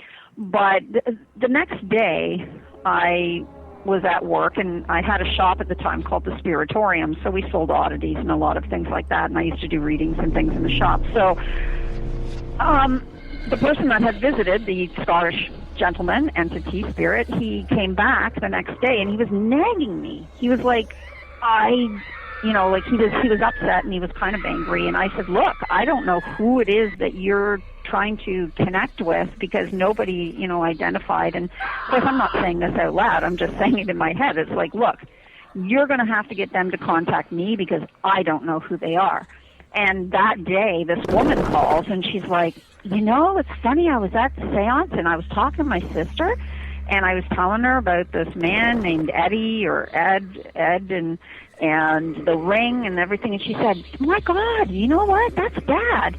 And so this woman phones me out of the blue, comes to see me, and we sit down, and as soon as she comes I start, he starts, he's banging his hand and I'm banging my hand on the table and I'm like, God damn it, I care. And I'm like, okay. And then the story comes forward. I'm like, well, I see this man and he's lying in a hospital bed. And I said, I can see somebody come into the room and they want to sit in the chair, but he's telling them don't sit there because there's a little boy in the chair. And she's like, oh my God, that's my dad. And that's what happened when I came to the hospital to see him. I went to sit in the chair and he told me, don't sit there. Can't you see there's a little boy sitting in the chair? And he was ill at the time and I guess passing on. And so anyways, this whole thing with the ring, and I had asked her about the ring. I said, well, he keeps talking about this ring, and it's like a signet ring with I can see it. It's like a gold ring, like a man's ring with an initial in the middle. And he keeps talking about Eddie, and who's this Eddie person? And she's like, Eddie, and I don't know an Eddie. And then I'm like, well, he keeps referring to her as a woman. It's a her, and she doesn't understand, and he's upset because they got in a fight, and she's like, oh, my God, it's my stepmom. And her name was Edwina, and he called her Eddie. And apparently just a few days before he died, they'd gotten some big fight because she had this signet ring that I guess was his father's, and he wanted her to give it to somebody particular, and she hadn't done it. So there was this big drama anyways, and it literally played out for me for like 3 days. Because this guy would not go away. This spirit, he just kept coming back, and he was like, until he had every last piece of information out. But it was funny because I didn't initially know who he wanted it to go to. So, that does happen. Well, did you ever get woken up out of your sleep or have dreams about? From this? I occasionally have things happen in my sleep. Like I have very lucid dreams. So sometimes it does pertain to things that I find out either, like coming or, and I'm not talking about predicting the future. It's just, if I might run into somebody and they say something and then that piece of information, or it's a relative of theirs. Actually, I have a good friend of mine whose father came to me. That's what I was saying about the in your face. He came to me, this was just shortly after we had met them. And he was like, literally, I was ready to go to sleep, and I was lying in bed, and I was half, you're in that sort of right before you pass out into deep sleep. Right. And there was a guy right in my face. Yeah. Wow. Did you say you ran into somebody? Oh, that must have hurt. Boom. Jeez. Not like that. Okay. But he was like literally right in my face. I could see him, and he looked, it was funny because to me he looked like Archie Bunker. And he kept saying, Peter, Peter, Peter, Peter. And I'm like, what the heck is Peter? And he said he was mad because of, again, a ring. And I'm like, well, what's this thing with the ring and, going on? But it was really funny because I knew who he was. So the next day when I texted my friend and I said, hey, your dad was here. And he's like, what are you talking about? I said, he just showed up before I was going to sleep and started yelling at me about some guy named Peter and a ring. And he's like, oh, my God. And apparently, the story, I don't want to be too personal because it is a friend of mine, but there was a ring given to somebody and it shouldn't have been, and it should have been his, and his father was upset. And so apparently he came to just let me know that, he was still pissed off. I wonder if this ever happened to you. Have you ever, woken up and just from music that was coming from nowhere? Have you ever had my that God, happen? I get that all the time. And it's not even waking up. It's like I will be sitting, like I say that to my husband. I'm like, hey, can wait you hear a minute. that? Let's ask Jeff that. Can you right hear back that? at you, Jeff. Have you ever heard that? Last week, man, it happened. I swear to God, I was just laying there Yep. and music out of nowhere. Okay. Yeah, I've had it too. That's why I had to ask it. I get it. Okay, I have it too. And I wasn't surprised that I just wondered about you because I never expected you to say that. Yeah, he's the science guy. No. Yeah, so that blows my mind that you heard it too. Wow. I mean, I get up and I'm looking around, and I'm like, there's nothing. It's coming from where I was laying down. Dude, that's where it's I've coming heard from. It wasn't coming from anywhere else. That's where woods, it was loudest. Way in the boonies. The middle of nowhere where there's no houses around, no cars around, nothing. And I've heard that. Music. Yep, and it's I get it a lot. Like I'll just be sitting and like my husband will be like, what are you doing? I'm like, can't you hear it? Like I can hear this music, right? And it's sometimes it's just it's like almost way off in the distance kind of sounding, and it can be very different sounding. Like sometimes I hear what I think is classical music, or other times I hear like, you know, like a beat and it's like a dance number or whatever. Yeah, I know. But it's never the same. I hear whale sounds. Whale Oh, music. do you? Yeah. That's cool. I'm putting some on right now so you can hear. This is similar to what I actually hear. This is the closest thing I could find to that. It sounds like what I hear.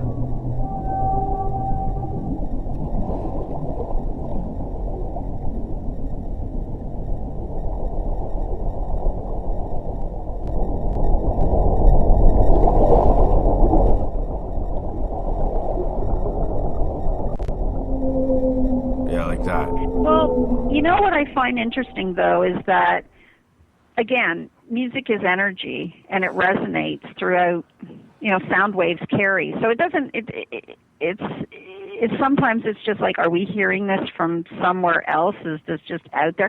It's not like I'm hearing my neighbor's radio or something, because actually I live beside a river, and I hear seagulls and ducks. Oh, wow. What about anything from the sky? Have you heard anything those strange sounds that come from the sky? I've heard them twice. I weirdly hear a lot of stuff, and again, I don't even question it anymore because it's there. I hear it. I can't explain it. I've given up on trying to figure out what things are sometimes that I do hear. I've heard things that sound like sonic booms and nobody else hears them.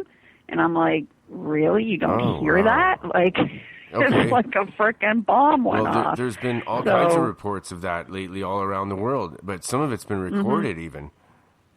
Yes, they had it one has. here, I know in Windsor there was a 2 days bunch ago. of them not too long ago. Jeff? We had one here in Phoenix like 2 days ago. Lots of reports. Freaky, eh? That is. Yep. It's you know, I mean, here's the thing that we don't, you know, we know nothing in the grand scheme of things. I mean, we really don't.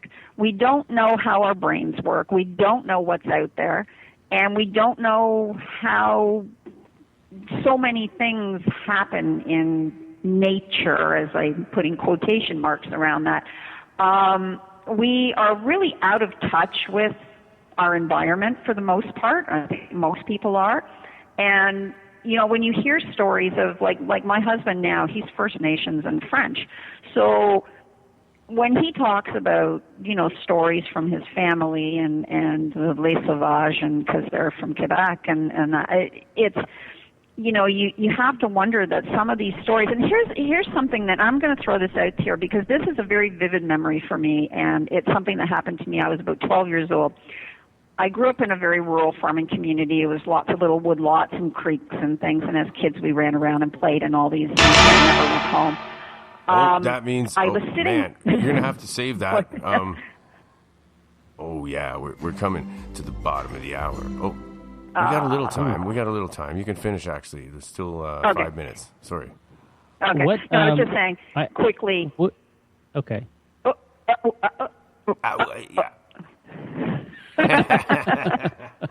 Was that Skype or was that that was cool. Oh, we're hearing noises now. Well, there's all kinds of noises in the castle.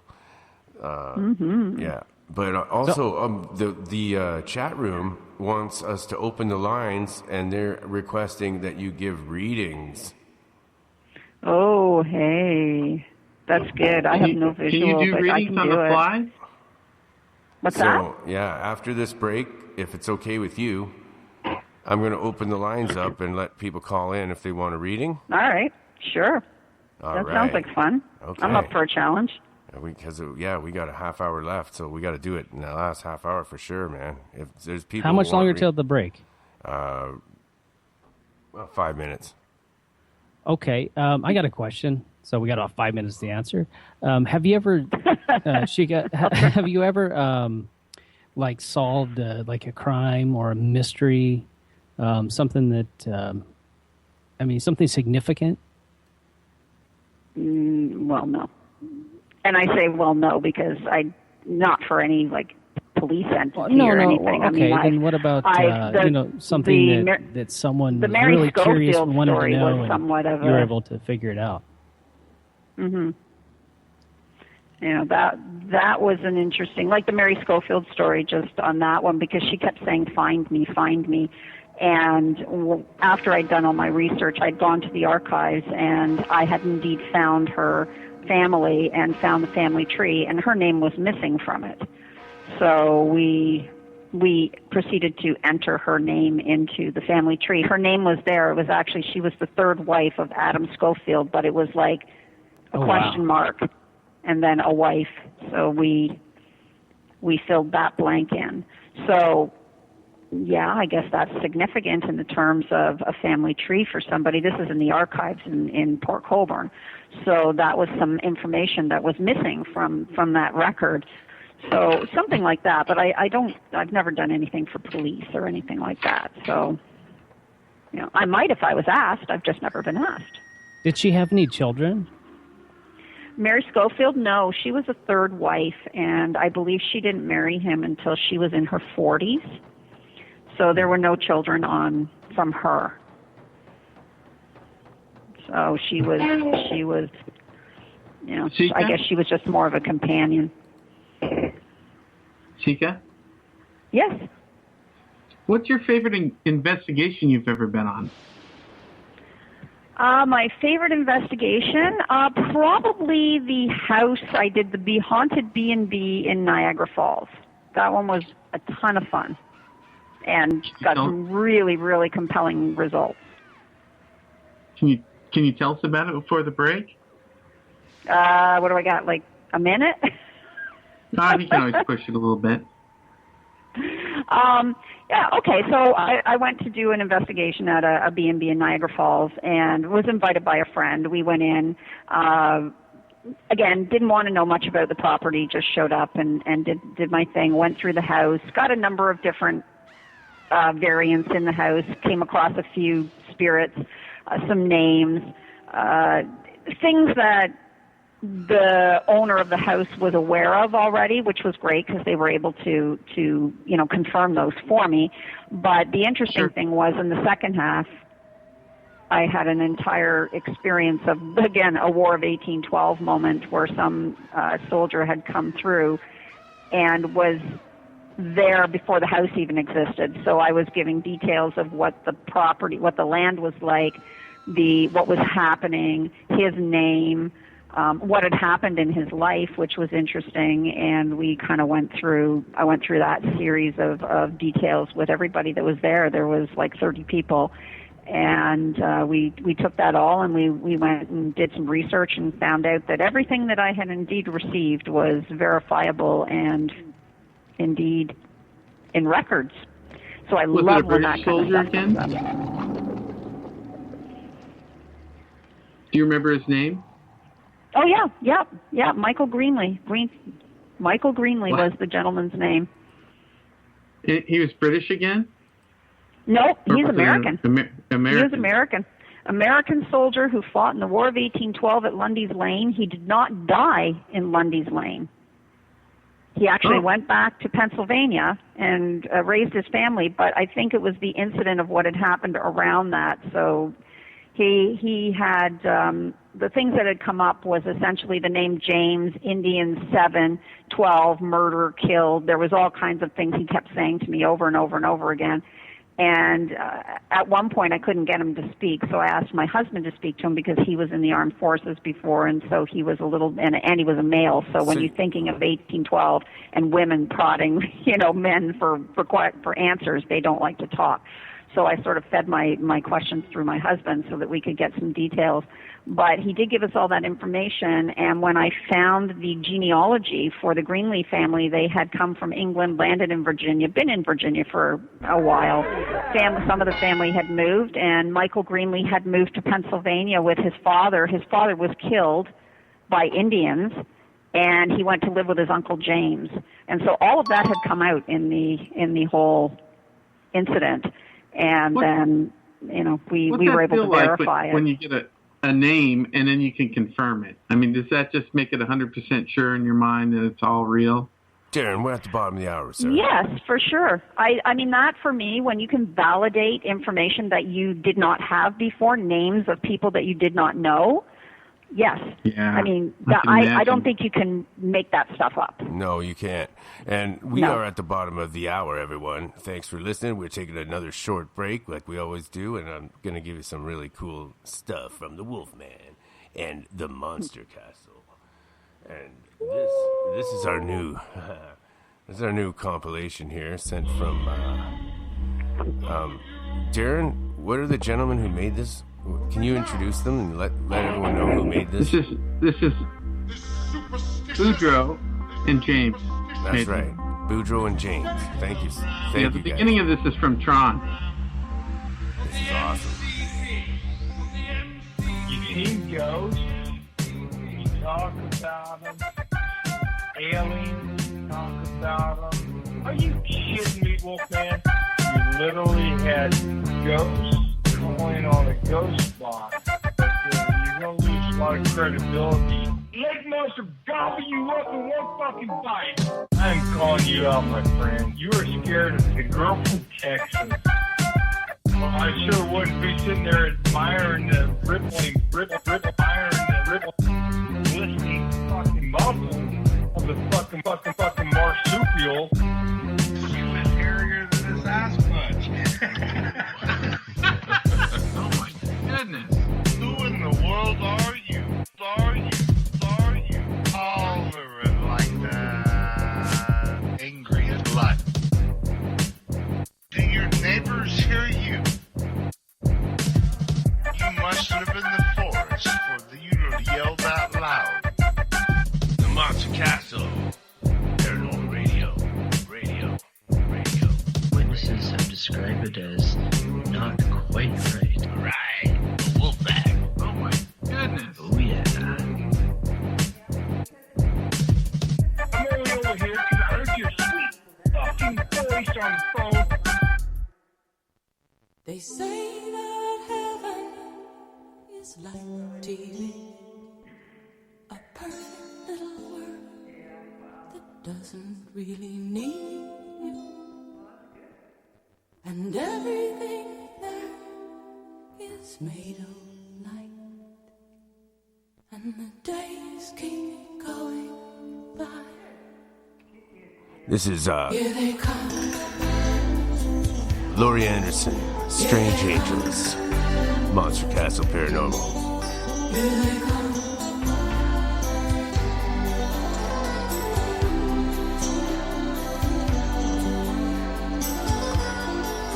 It was one of those days, larger than life, when your friends came to dinner and they stayed the night, and then they cleaned out the refrigerator, they ate everything in sight, and then they stayed on in the living room, and they cried all night. Strange angels singing just for me, old stories haunting me. This is nothing like I thought it would be. I was at my photo with the top down, and I looked up and there they were, millions of tiny teardrops just sort of hanging, and I didn't know whether to laugh or cry. And I said to myself, what next, big sky? Strange angels singing just for me. This fair change falls on top of me. Rain falling all over me, all over me. Strange angels singing just for me. Old stories haunting me. Big changes are coming, here they come. Here they come.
second here.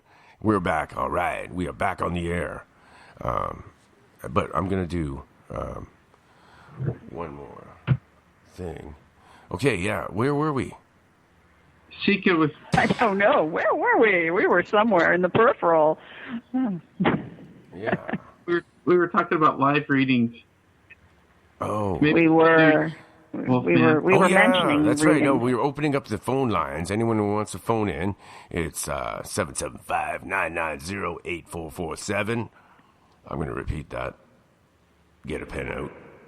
775-990-8447. That's 8447. And or There's you that can 47 again. Yeah, or you can but that was done on purpose. I got to pick the number. I picked it out of a list, and I picked the one that ended in 47 on purpose. There you go. That time, but yeah. You can also get a hold of us on Skype, and you just search Wolfman Mike 47, and you'll find that. All one word, Wolfman Mike 47. I have a question for Sika. What is that? When you were doing your archaeology and combined with all the spiritual stuff, did you ever find a lost history? Something that we didn't know about? Yeah. Well, no. And I'll say no because the sites that I'm on are so well documented that... I mean, I've had experiences. So, like I mentioned, the one about Chalmette Battlefield. So that was a very detailed experience, and I mean, I only touched on a little bit of it there. I could be very descriptive, and I could write down all of the details and all the things that I saw and everything that I did, which is probably going to be pieces that would never have been known otherwise. So, in that kind of case, I guess yes. But in terms of, happening across something that, maybe we hadn't discovered before, no, because I'm on sites that are already discovered. What is the single best item you ever found in the field as an archaeologist? Bones, of course, bodies. Bodies? Those are, as an archaeologist, those are our most compelling finds, really. I mean, for me, I love finding jewelry and pieces of artifacts like clothing or buttons and things like that. But really, when you are able to touch somebody's bones, it's an entirely different experience. I've touched a lot of bones. Yes, Jeff has. Well, hey, I'm not going there. A lot in common. Oh, no. I mean, real. I'm kidding. Right. But when you find them in the ground and you're able to, to reconnect with that person after that amount of time, for myself, that's something that I can't explain. It's just something that the experience of it, they were people. And it opens up like a portal. They were alive for you. Okay, if no one's phoning in, I want to know what happened on Storage Wars. You were on Storage Wars before, because we got 20 minutes left. Oh, yeah. Well, yeah, I did. On Storage Wars Canada, I was brought in as a Victorian expert for the Macabres. So whenever they would go into their storage units and find artifacts and different things, if they were finding something in that vein, then they would bring it to me, and I would assess it, give them a value, tell them what the objects were, things like that. So, I mean, they came to me for specific things. They had experts my husband was actually an expert on the show as well for all things like shamanic and First Nations and things like anything that had to do with ritual and so voodoo, sounds like all those kinds of things. Here. We got to get him on here next. Yeah, and he's an interesting guy, too. I'd love to have him on. That'd be a great guest, too. It sounds like your husband We're is the very power couple of paranormal. Wow. But, yeah. No, I mean, I enjoy doing those shows. I really do. I get to see a lot of interesting things that people find, and it's amazing what people find in boxes in old storage units. Quite frankly, I've had some pretty insane things come to me. And I'm feeling some energy towards Darren, and I agree with the chat room. I think you should try to read Darren if you can. There's something you have to I should try to read Darren. Darren hasn't said anything. I'm feeling it. Darren's there. I've asked questions. You wanted to read it. You did express interest. Hello, in Darren. getting a Are you reading. out there? I'm here. I'm still here. I think Darren There needs he a is. reading. I know. Someone's telling me he needs a reading, and so did Autumn, and she's do you also need psychic. do you need a reading, Darren? I could use a reading if you can connect with anybody in my that has passed away in my family. You know what'll happen? I'll be twittering over there and tweeting Wolfman 2 days from now, because that's when it's going to come through. Yeah, that's what happened to Autumn. Autumn did a reading for me last weekend or 2 weeks ago. It was the best I've never had anything like it. She totally That's cool. nailed everything, and I was just like blown away. I don't know why, Autumn, my you don't just phone in right now. We'd love to have you on, and you could say hi to our guest. I think you two would really get along.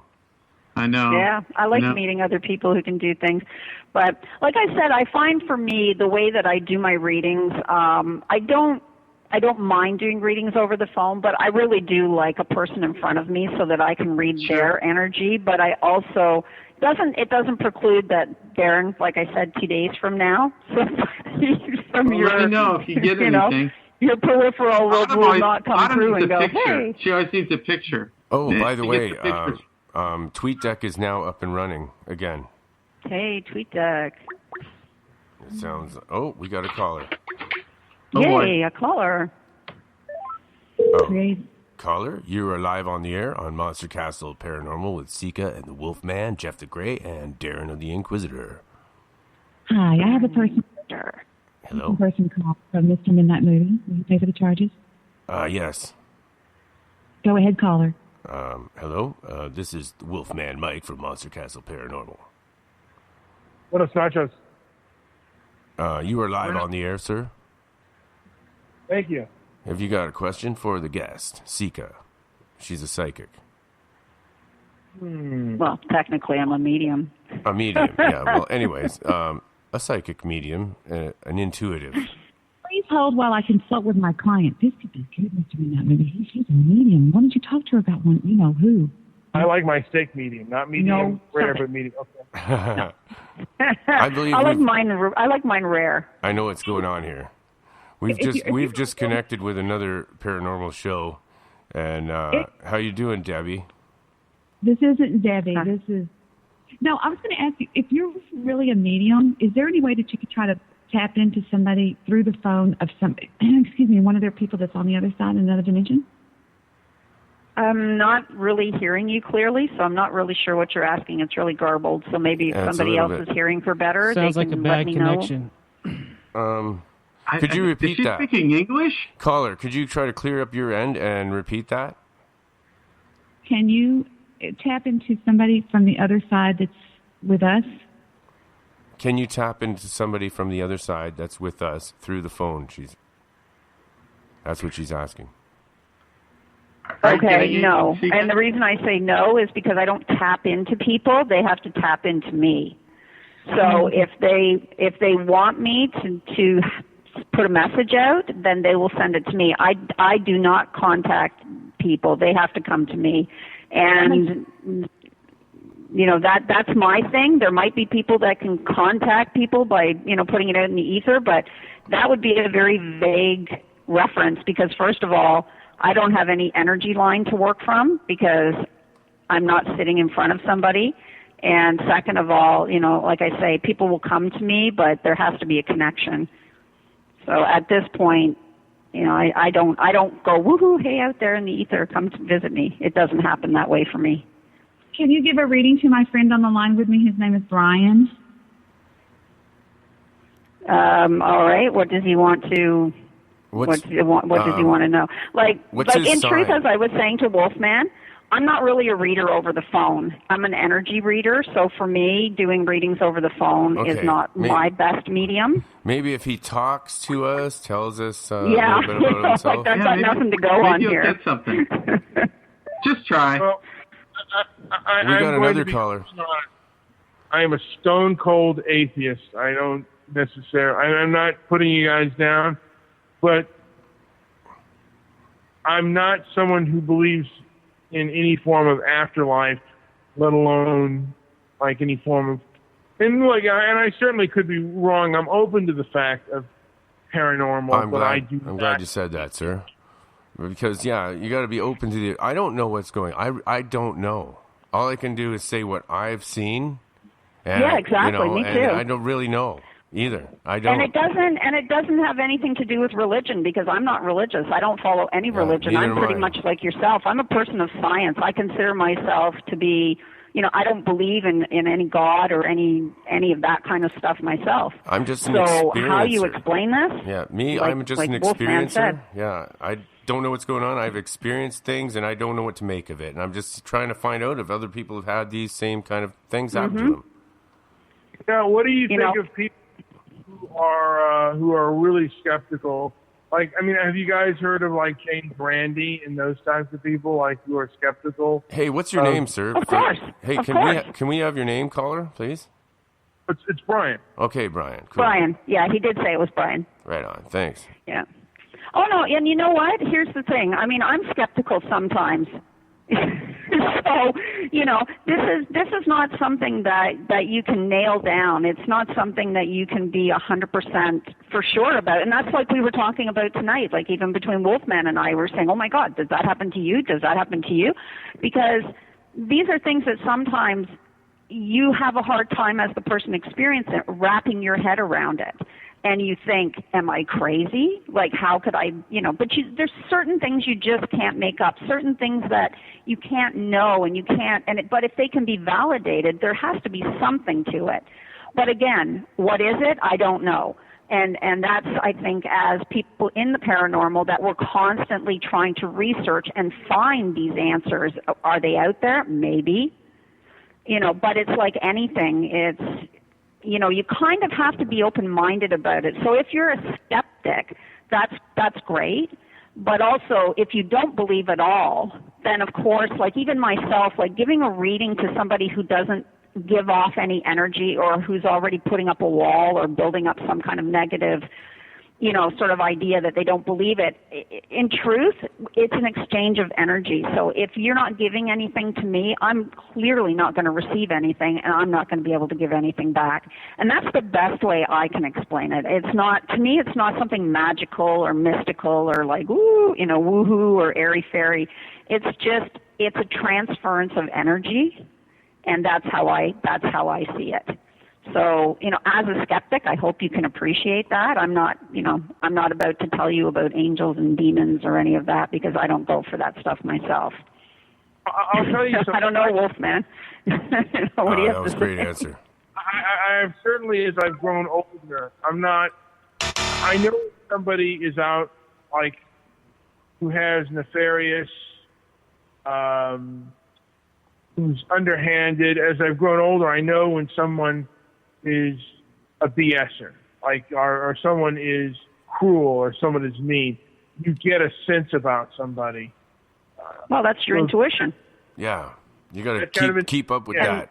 Keep on that intuition. That's it. You got to listen to that little voice. Use that. That's right. That And will that's turn that's into what we're using. That will turn into psychic powers, and you'll be able to control your own little universe. Basically, It's as we were saying earlier, if you were listening, this is not something that I believe is a particular gift to any one person. I think we all have intuitive abilities. Obviously we do, or we wouldn't have survived for the 1,000,000+ years that we've been on this planet. We have an intuition just like animals have an instinct. We are an animal, so we have that too. But it's how we use it and how we understand it. It's all energy at the end of the day. So it's how you're able to read energy, how you pick up on energy. And like you said, if you're able to pick up on people who are like that, who, are BSing or whatever, then you're already in the same vein. Maybe you're just not quite as open to it as maybe Wolfman and I are or other people. It doesn't mean that it doesn't exist, right? But it's not tangible at this point. Like, we're still investigating this. I'm still investigating this. I'm still trying to figure myself out half the time. But I can tell you now, I don't really do readings for money. I'm not in this business, in this, what I do for a business. I do it because I am curious about myself and what I can learn. And that's really the bottom line for me. It's like, why am I able to do this? And I'm so happy when I meet other people that have similar or, different abilities. It's great to be able to talk to them about it and be like-minded and see where it goes or what it is for that matter. I don't know if that makes any sense to you. I've never done it for money either myself, ever. I've never wanted to try to pass myself. I do tarot readings for people on an after show. We call it Dirty Rotten Tarot. And we get pretty rowdy and silly, and I make jokes and a sarcastic tarot reading, but there is still a truth behind it, I find, every time.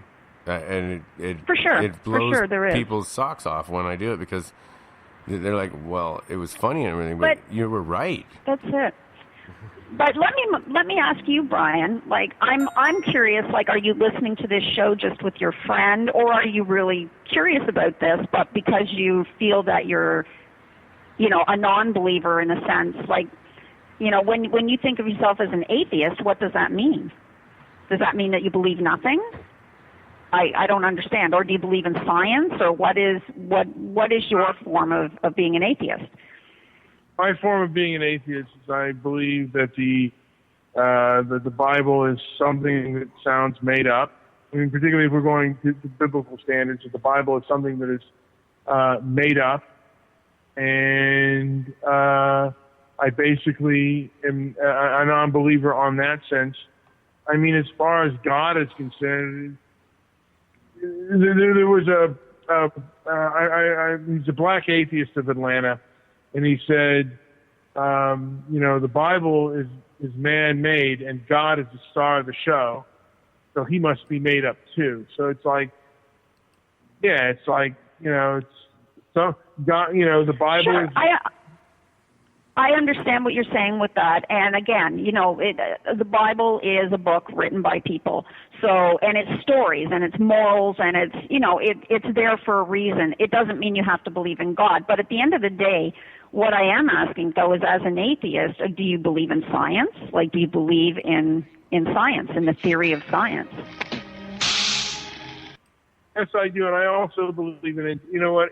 Had I trusted my intuition and given my intuition some thought, I loaned a friend money, and had I listened to my intuition, you wouldn't have done it.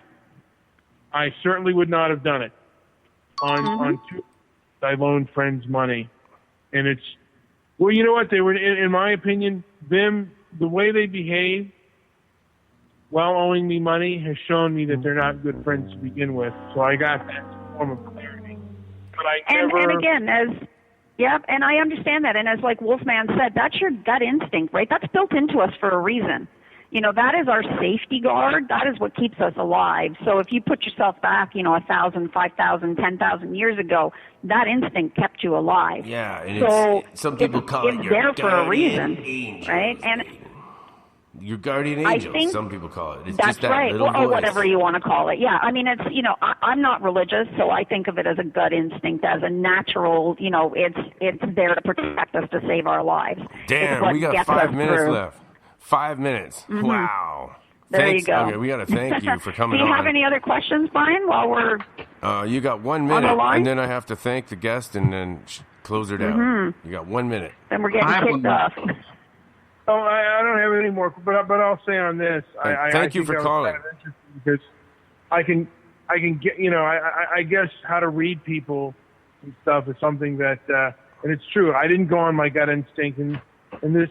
Well, anyway, I'll kind of end on that because I'd have more to say. Trust your gut from now on, right? Because that's like Wolfman and I have been saying tonight. It's like we're kind of trusting our gut when it tells us things. So be open to that at least, right? You don't have to believe in God or any kind of religious stuff. It's got nothing to do with religion, as far as I'm concerned, because I'm not religious. So just go with it and see what happens. You'd be surprised. You know? Oh, and thank you so Trust much for your your gut. call, sir. That was Yeah, thank you, awesome. Brian. Thank you so much for calling in, and think it thank was you, Howard. Sika, so much for being a guest. I hope to have you back. And Thank you, I Wolfman, gotta for say having me that, on the show and putting up with me for 3 hours. I think it was Great. actually probably one of our best shows ever. You're amazing. Aw, thanks. Yes. Thank you. Well, I Can really I have one appreciate last the question, time, and I had a Wolfman? lot of fun with you guys. What's that, Darren? I wanted to get back just real quick. Okay, When go you ahead. dug up the bones in the battlefield, did you ever Mm-hmm. have an spiritual experience with the person that passed away? Okay, wait, what did you say? Because I just got ding-ling-ling in my ear, so sorry. Thanks, Wolfman. Oops. So when you dug up the bones in the field, did you ever have a spiritual experience connecting with that person? I guess it depends on what you call by spiritual. I suppose I don't really look at things in that respect. I do definitely have energy connections, though, yes. So, like I say, I tend to separate myself out from sort of the religious aspect of things. And I definitely do have connections with them. I feel sometimes that I know them. And, like, when I touch them, sometimes I've learned a great deal about that person. Like, I can tell more about that person right there before they're even out of the ground. And then when they come, you know, when we dig them out and we look at them and we process the bones and we understand, I already know that story. I already know what happened to them. So That's really- yes, no wonder definitely why you love I it so connect much. in that respect. Oh, that's fantastic. It is a pretty amazing experience, I have to say. It's a really amazing experience. It's something I wouldn't trade. Okay, we are coming back on in a half an hour All at right. 3:30 a.m. Eastern But I won't Standard be Time, here. half hour time. If you want to be, you can. I'll be sleeping. We're doing Dirty Rotten Tarot, and if you want to call in for a Nice. reading, I'll do a reading for you. Oh, hey. And here we go with the monster song. This is all. A lot of this is all original stuff. I do a bit of music. That's me. Good for you.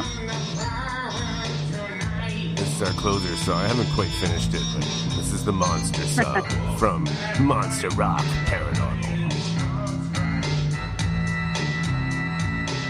But I don't know. I just want to say thanks to everyone for coming out, and we are coming back with Dirty Rotten Tarot. I believe Kurt Green will be joining us. I don't know about you guys. Jeff, Darren, you got anything to say before the end of the show? I just want to say thank you for coming on. Yeah. Yeah. Awesome. Thank you so Yeah, much. thank you guys. I had a good time. Great questions. Lots of fun. Oh, thank you. And it was really cool meeting you, even though we were meeting through the ether. Absolutely. It's nice meeting you. I can't believe you're close by me. I can feel more I am. power already. I There feel you more go. white energy and healing energy and definitely more energy. More energy. It's all about the energy. Oh yeah. All right. All right, guys. Good night, everybody. Have a good good night. This is the Monster Castle Paranormal Radio Show. We explore the paranormal phenomenon with researchers and skeptics from all walks of life and beyond. Fridays and Saturdays, 9 p.m. Pacific, midnight Eastern, on KTLK, Digital Broadcasting Network, thefringe.fm. Visit our website